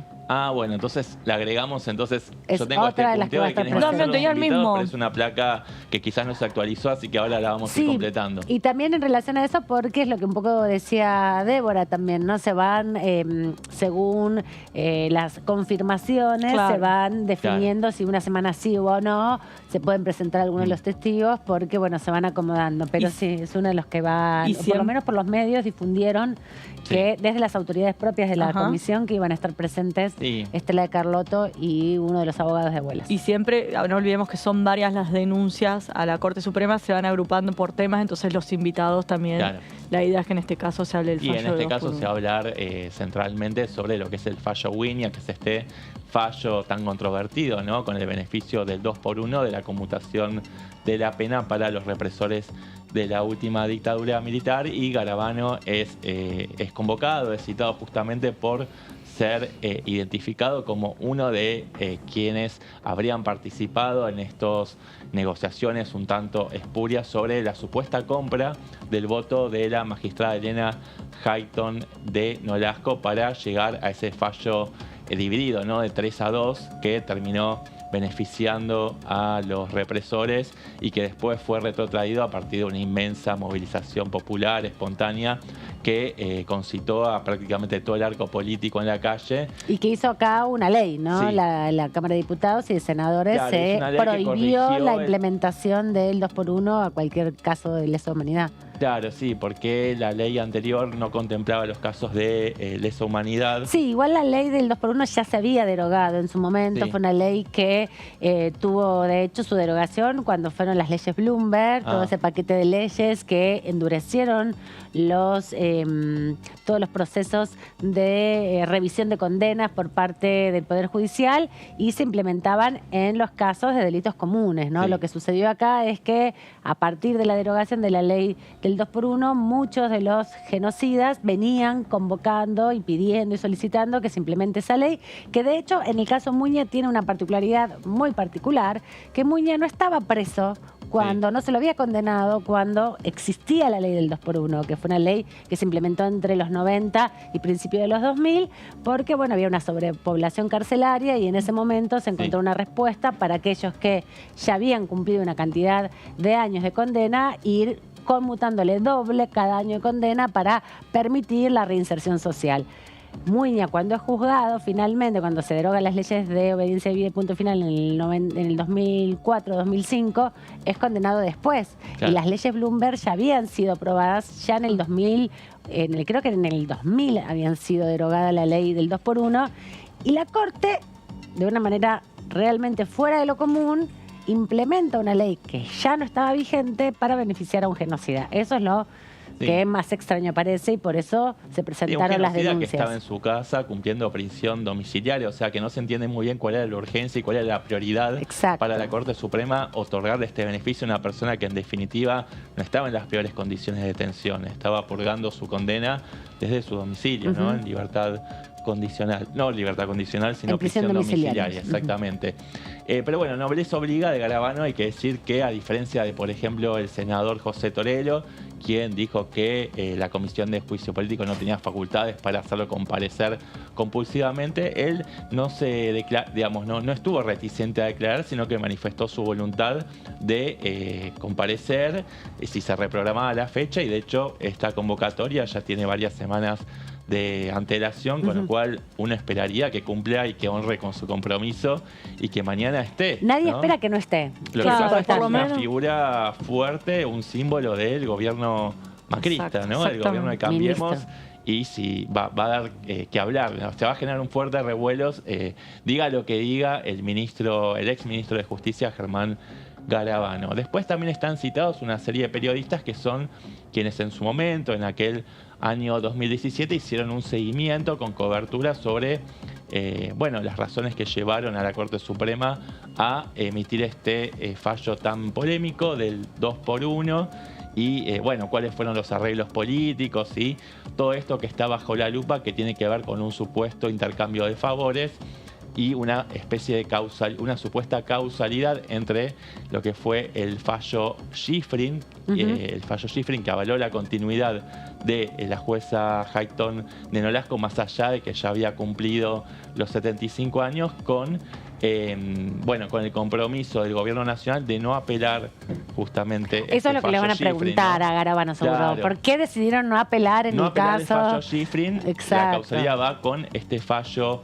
Muña, que viene tan solo un mes y medio después. Porque cambia justamente con el fallo Schifrin, cambia la política histórica de que venía desarrollando tanto el Ministerio de Justicia como los jueces de otorgarle a quienes cumplían 75 años la posibilidad de prorrogar por 5 años más su gestión sobre el juzgado que estuvieran desarrollando sus actividades, y justo coincide, eso es lo que están justamente develando los diputados, cuál es esa rara coincidencia que se da con el calendario, ¿no? Claro, que sale uno, no ser tan casuales no tan casuales, sino que es bastante causal, o por lo menos llama la atención, y de ahí se fundan las sospechas. Bueno, decíamos también que van a venir una serie de colegas periodistas que son quienes se pusieron al hombro las coberturas en sus respectivos medios de lo que fue este fallo del 2x1, entre otros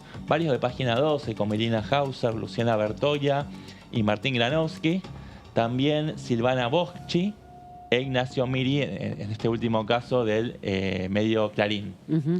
Y vos decías también, como para completar, que fue citada Estela de Carlotto, que uno presupone que va a venir, porque ella, por supuesto, que fue una de las estandartes de ese repudio al fallo del 2x1 y no va a tener inconvenientes en acercarse a la Cámara de Diputados. Además, creo que quieren dar cuenta de los efectos, porque parte de lo que también aparece como argumentos de las denuncias que señalan este fallo como una de las causales de mal desempeño, que ahora se está analizando si hubo o no algún tipo de tráfico de influencias o de coincidencia a propósito para que se dé esta correlación de acciones de las definiciones respecto a las jubilaciones de jueces y el fallo en caso Muña.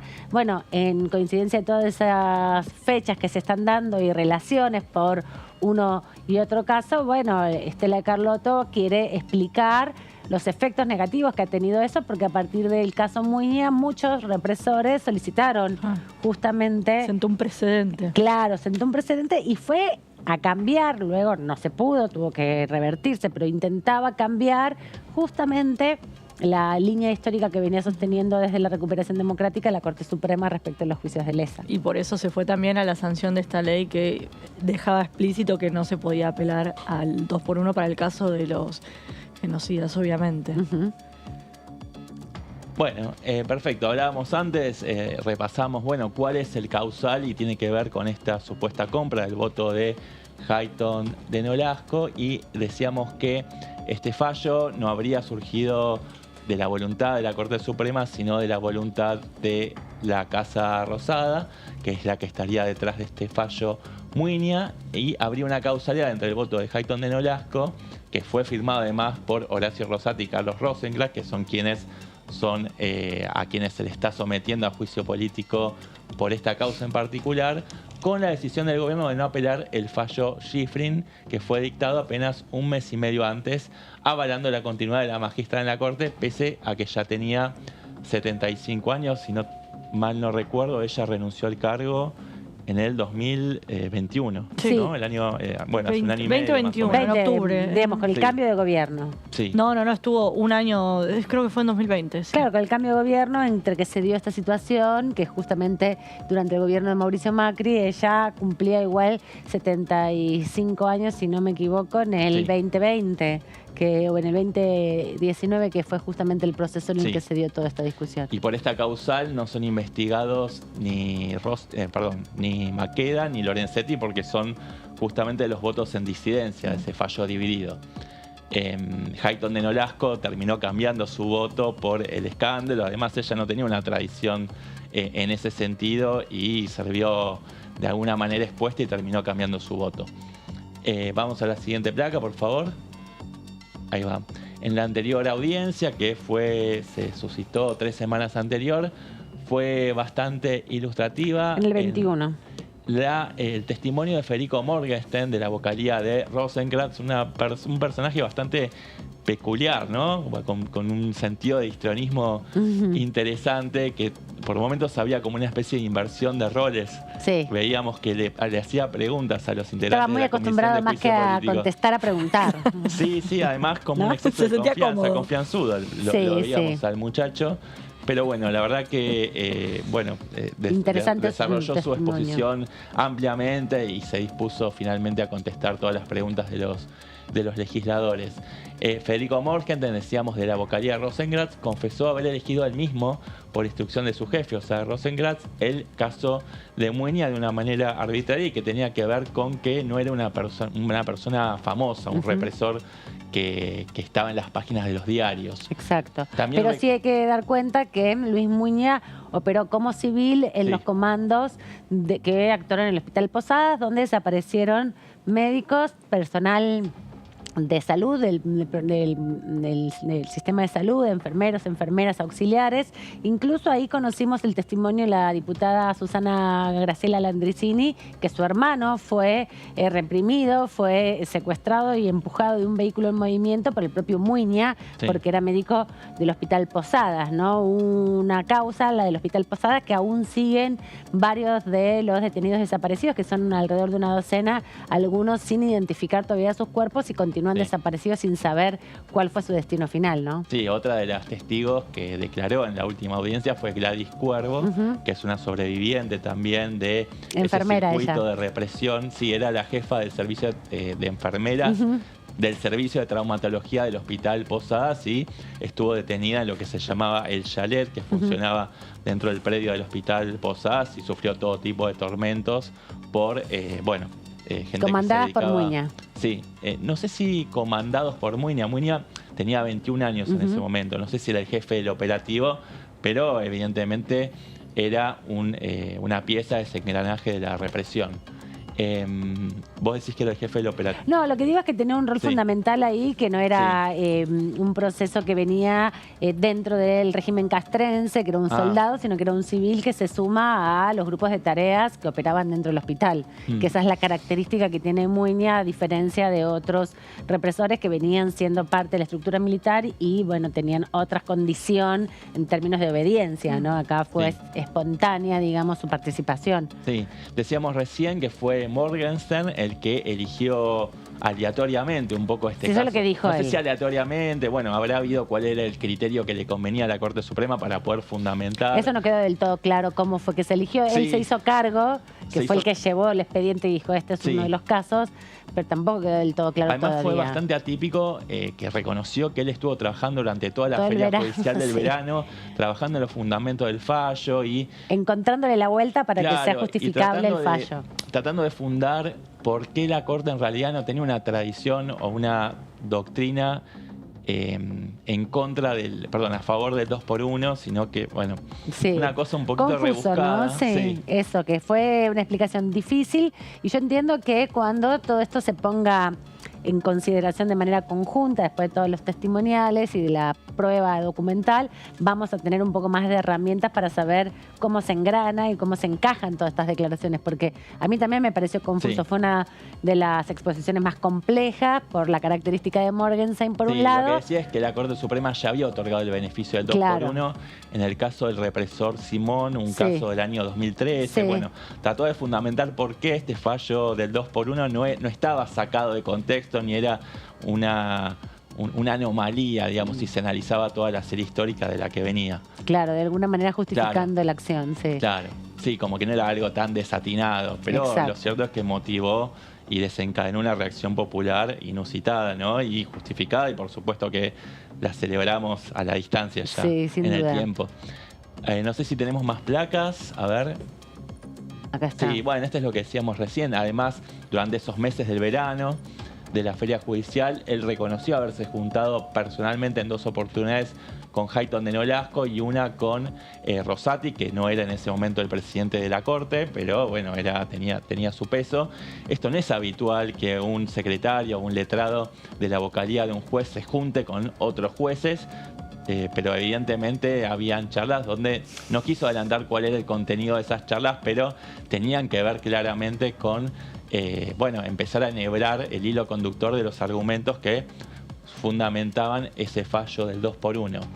Y se esforzó por demostrar, esto es lo que decíamos antes, de que no había una doctrina tradicional de la Corte en contra del 2x1. También en la última audiencia, también rechazó enfáticamente y calificó de alocada la tesis de que la Casa Rosada estuvo detrás del fallo Muini, y por supuesto que uno imagina que cuando venga Gravano ese también va a ser un poco parte del guión. Y claro, lo que trataban de desestimar. Si es cierto o no es cierto, obviamente que desde la Casa Rosada, desde los anteriores inquilinos de la Casa Rosada van a despegarse de las acusaciones. No, y además lo que trataba de desordenar, en definitiva, era esa hipótesis que trabaja el oficialismo sobre todo respecto a la negociación de los fallos, respecto al 2x1 en particular, como un mecanismo, a partir de esto que vos explicabas, Sebas, antes, en relación a el momento en que se habilita la negativa a que Schifrin siga adelante con su cargo, y el momento en que sí se habilita o no se apela a la decisión de Hayton de Nolasco para así continuar en su cargo. Entonces, en esa coincidencia es donde por lo menos el oficialismo encuentra un punto donde anclar la vinculación con el oficialismo de entonces, como esto que se dieron a llamar en mesa judicial. Ni Santiago también, ni José Torello y algún otro funcionario más de Cambiemos no son citados acá como acusados. Los acusados son los jueces de la Corte, pero hay sospechas sobre algunos accionarios irregulares, ¿no? Sí, pero ellos, como bien decís vos, no están siendo juzgados, ¿no? Acá es un instrumento que tiene el Congreso de la Nación para controlar a otro poder, en este caso la Corte Suprema, los miembros de la Corte Suprema, a partir de un proceso político. De juicio. Y ellos vienen en calidad de testigos. Vienen en calidad de testigos, pero desde Juntos por el Cambio argumentan que desde el Frente de Todos los están hostigando permanentemente y que les dan un tratamiento de acusados en lugar de testigos, y esa es parte de la discusión que se está dando en la Cámara, en la Comisión de Juicio Político, y que se va a seguir dando en la medida en que sigan convocando a personas del gobierno anterior o afines.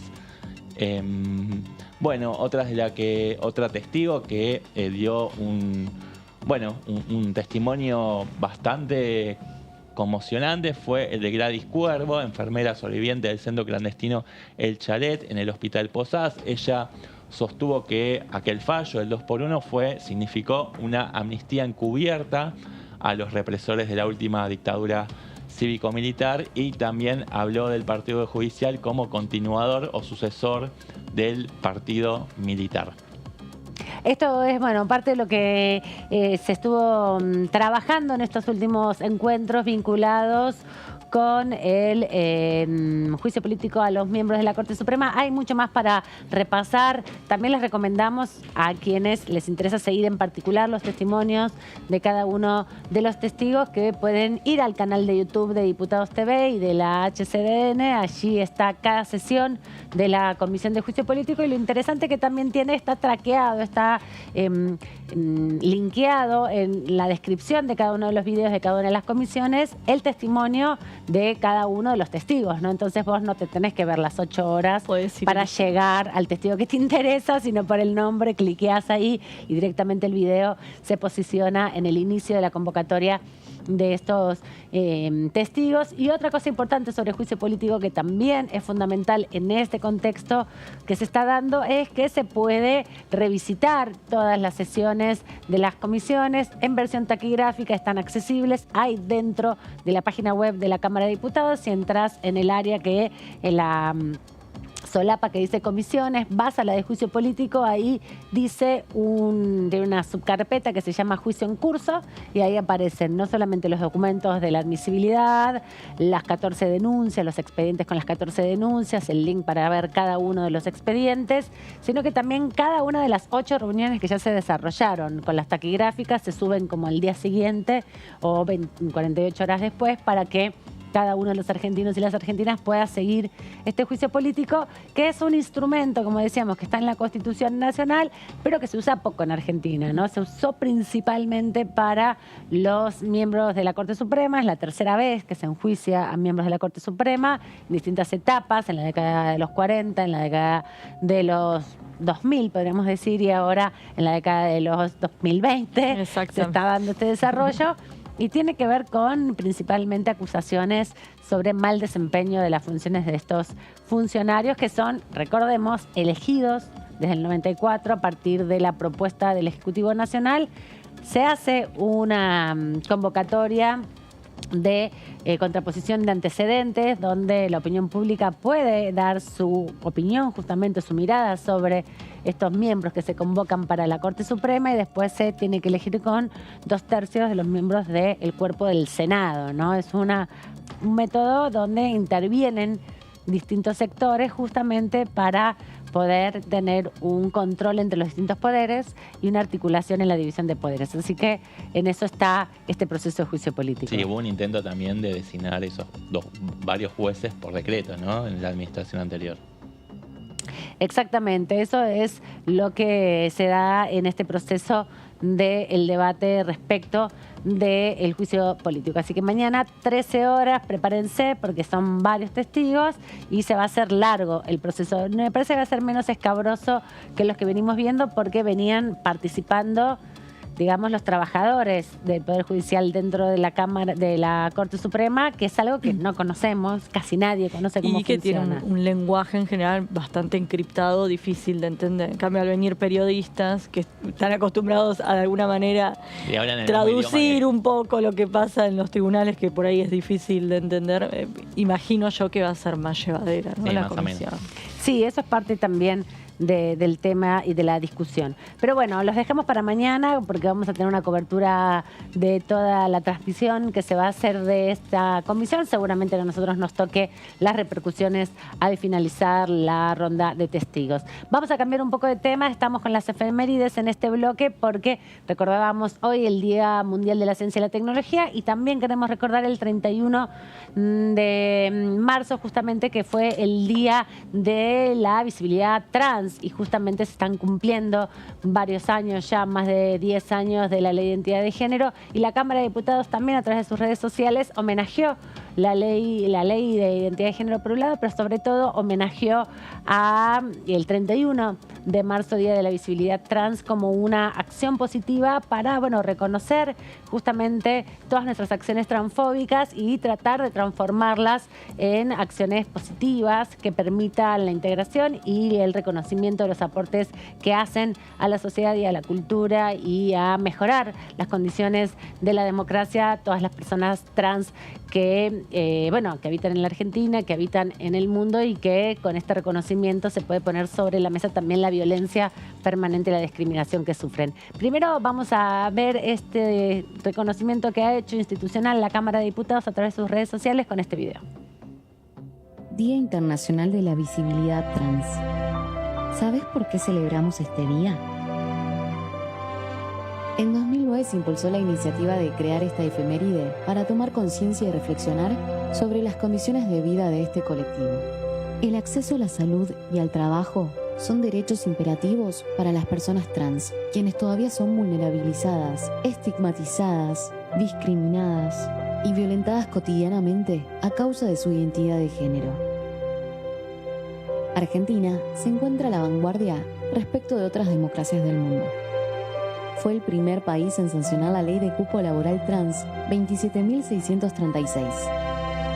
La misma establece que toda persona travesti, transexual o transgénero tiene derecho al trabajo formal, digno y productivo, a condiciones equitativas y satisfactorias de trabajo, y a la protección contra el desempleo sin discriminación por motivos de identidad de género y o su expresión. Nuestra casa cuenta con 37 ingresos al programa de empleo trans desde que comenzó la aplicación de dicha norma. Nos seguimos comprometiendo con una sociedad más igualitaria, con oportunidades equitativas, sin diferencias por género. Las vidas trans importan y merecen ser respetadas, hoy y cada día.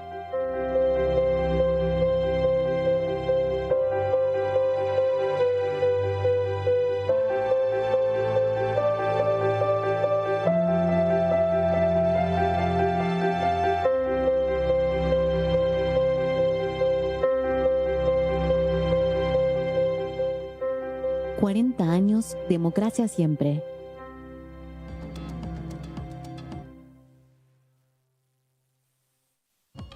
Diputados Argentina.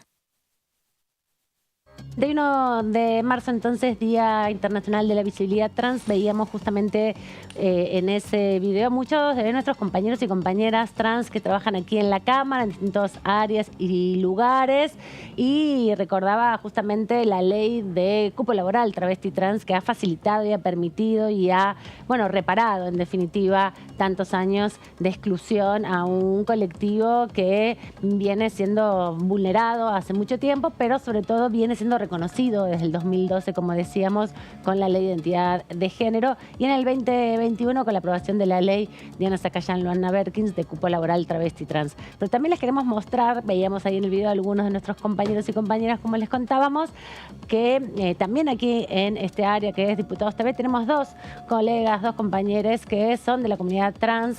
Se trata de Luana, nuestra maquilladora, y también de Félix, nuestro sonidista, y queremos que los conozcan porque también la Cámara de Diputados, a través de su programa de inclusión, ha permitido y ha facilitado que 37 trabajadores, trabajadoras trans se incorporen con pleno derecho por primera vez en su vida y en su propia historia a un trabajo formal, y aquí Diputados TV también contribuye a que esto sea realidad, y es muy importante también conocer sus historias.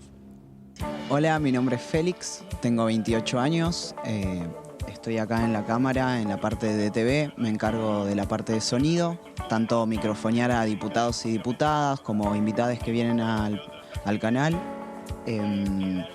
Ingresé hace relativamente poco, hace unos meses, a la Cámara a través de la ley de cupo laboral trans que integra la Cámara de Diputados, donde se pide una participación del 1% de las personas que forman parte, del 1% de las personas que forman parte de la Cámara sean personas trans, travestis trans y no binarias. Creo que la ley de cupo trans lo que hace es la integración, además de integrar personas trans al ambiente laboral, es que tanto nuestros compañeros y compañeras de trabajo puedan tomar conocimiento de las vivencias que tenemos las personas trans en distintas áreas, además de, en nuestro caso, sacarnos de la marginalidad, darnos oportunidades, darnos posibilidades de vida, y que se genere como un vínculo de ida y vuelta entre los mismos compañeros, tanto yo aprender de ellos como que ellos me escuchen y aprendan de mí, de mis vivencias.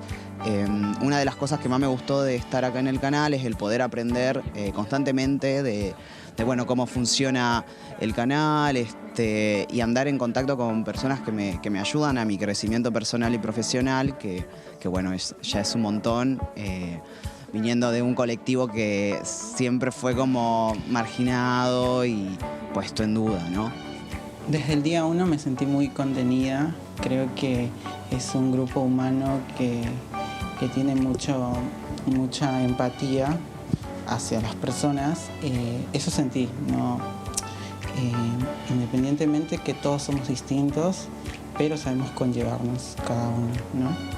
Creo que es muy importante porque a muchas chicas y chicos nos han sacado de la precariedad, de los trabajos en negro, de la prostitución, de las drogas, y esto nos hace salir de ese mundo oscuro que no queremos ser parte.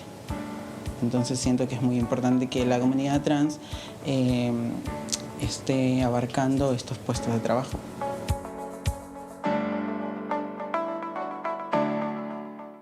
Nos sentimos muy orgullosos de compartir tanto con Félix como con Luana la actividad cotidiana. Nos enriquecen y nos hacen ser mejores personas. Así que gracias a ustedes por contribuir también a que este espacio sea un espacio más inclusivo, el de Diputados TV, y sea más reflexivo sobre las discriminaciones permanentes, ¿no?, que todos y todas cometemos, y que, bueno, poder ser conscientes de esas acciones reaccionarias nos permiten mejorar también nuestras condiciones de vida. Así que queríamos contribuir a este 31 de marzo como Día de la Visibilidad Trans, para recordar todas las deudas que todavía tenemos pendientes, ¿no? Que son muchas, exactamente, pero bueno, acá el cupo por lo menos se respeta, así que uno puede ver los efectos positivos que tiene estas leyes, que por ahí uno de afuera plantea, ¿sirven los cupos? ¿No sirven?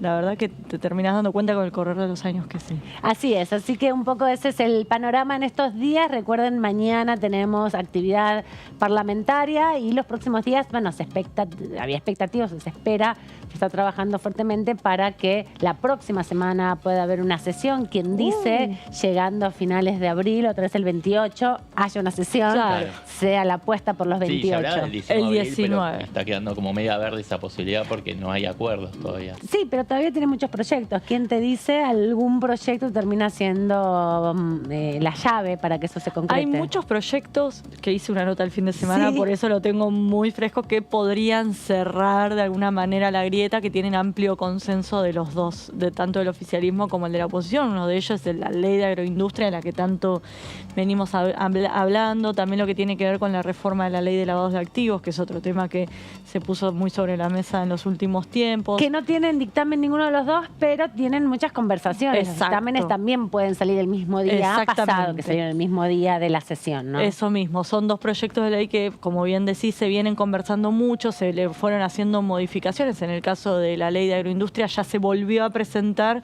con todos los cambios negociados con Juntos por el Cambio, así que serían trámites muy rápidos en comisión, sería más que nada alguna formalidad. Así que son varias las iniciativas también vinculadas a temas de salud y demás que podrían, o lo que tiene que ver con el plan de Ciencia 2030, lo que comentábamos, ¿cuándo fue? Hoy hablábamos con el Día de la Ciencia, que es hoy el Día Mundial de la Ciencia y la Tecnología, y se quedó en la cabeza que decía Mara Brauer. Bueno, ahí está la comisión que lidera Facundo Manes, que tiene ese proyecto de ley que uno intuye que no habría grandes demoras, así que son varios los proyectos que el oficialismo tiene en la mira para poder poner estos proyectos que intuyo que no van a tener demasiada oposición, como el de la seguridad del paciente y la evaluación de las tecnologías educativas. Y otro tema es el de las universidades. Es verdad que había algunas universidades que generaban controversias o críticas por parte de la oposición, o por lo menos de una parte de la oposición, pero hay otras que estaban más negociadas, sobre todo con Evolución Radical, que de hecho era autora de algunas de las iniciativas. ¿Quién te dice si en vez de impulsar las 8 a la vez no se arma un mini paquete con algunas? Buenísimo, puede ser una estrategia para destrabar un poco esa situación y también para, bueno, fisurar desde el oficialismo un poco toda la posición monolítica que está teniendo Juntos por el Cambio de cara a este debate universitario. Gracias, Eva, por toda la información y por pasar un poco en claro y en limpio lo que va a suceder mañana. No, gracias a vos, Amanda. Nos vemos en estos días. Gracias, Débora. También te encuentro el viernes. Seguro nos vemos mañana por acá por los pasillos. Ahí en la sala 1 del anexo. Bueno, quédense aquí con la continuidad informativa de TV. Nos vemos en un rato en Todo Cultura. Chau.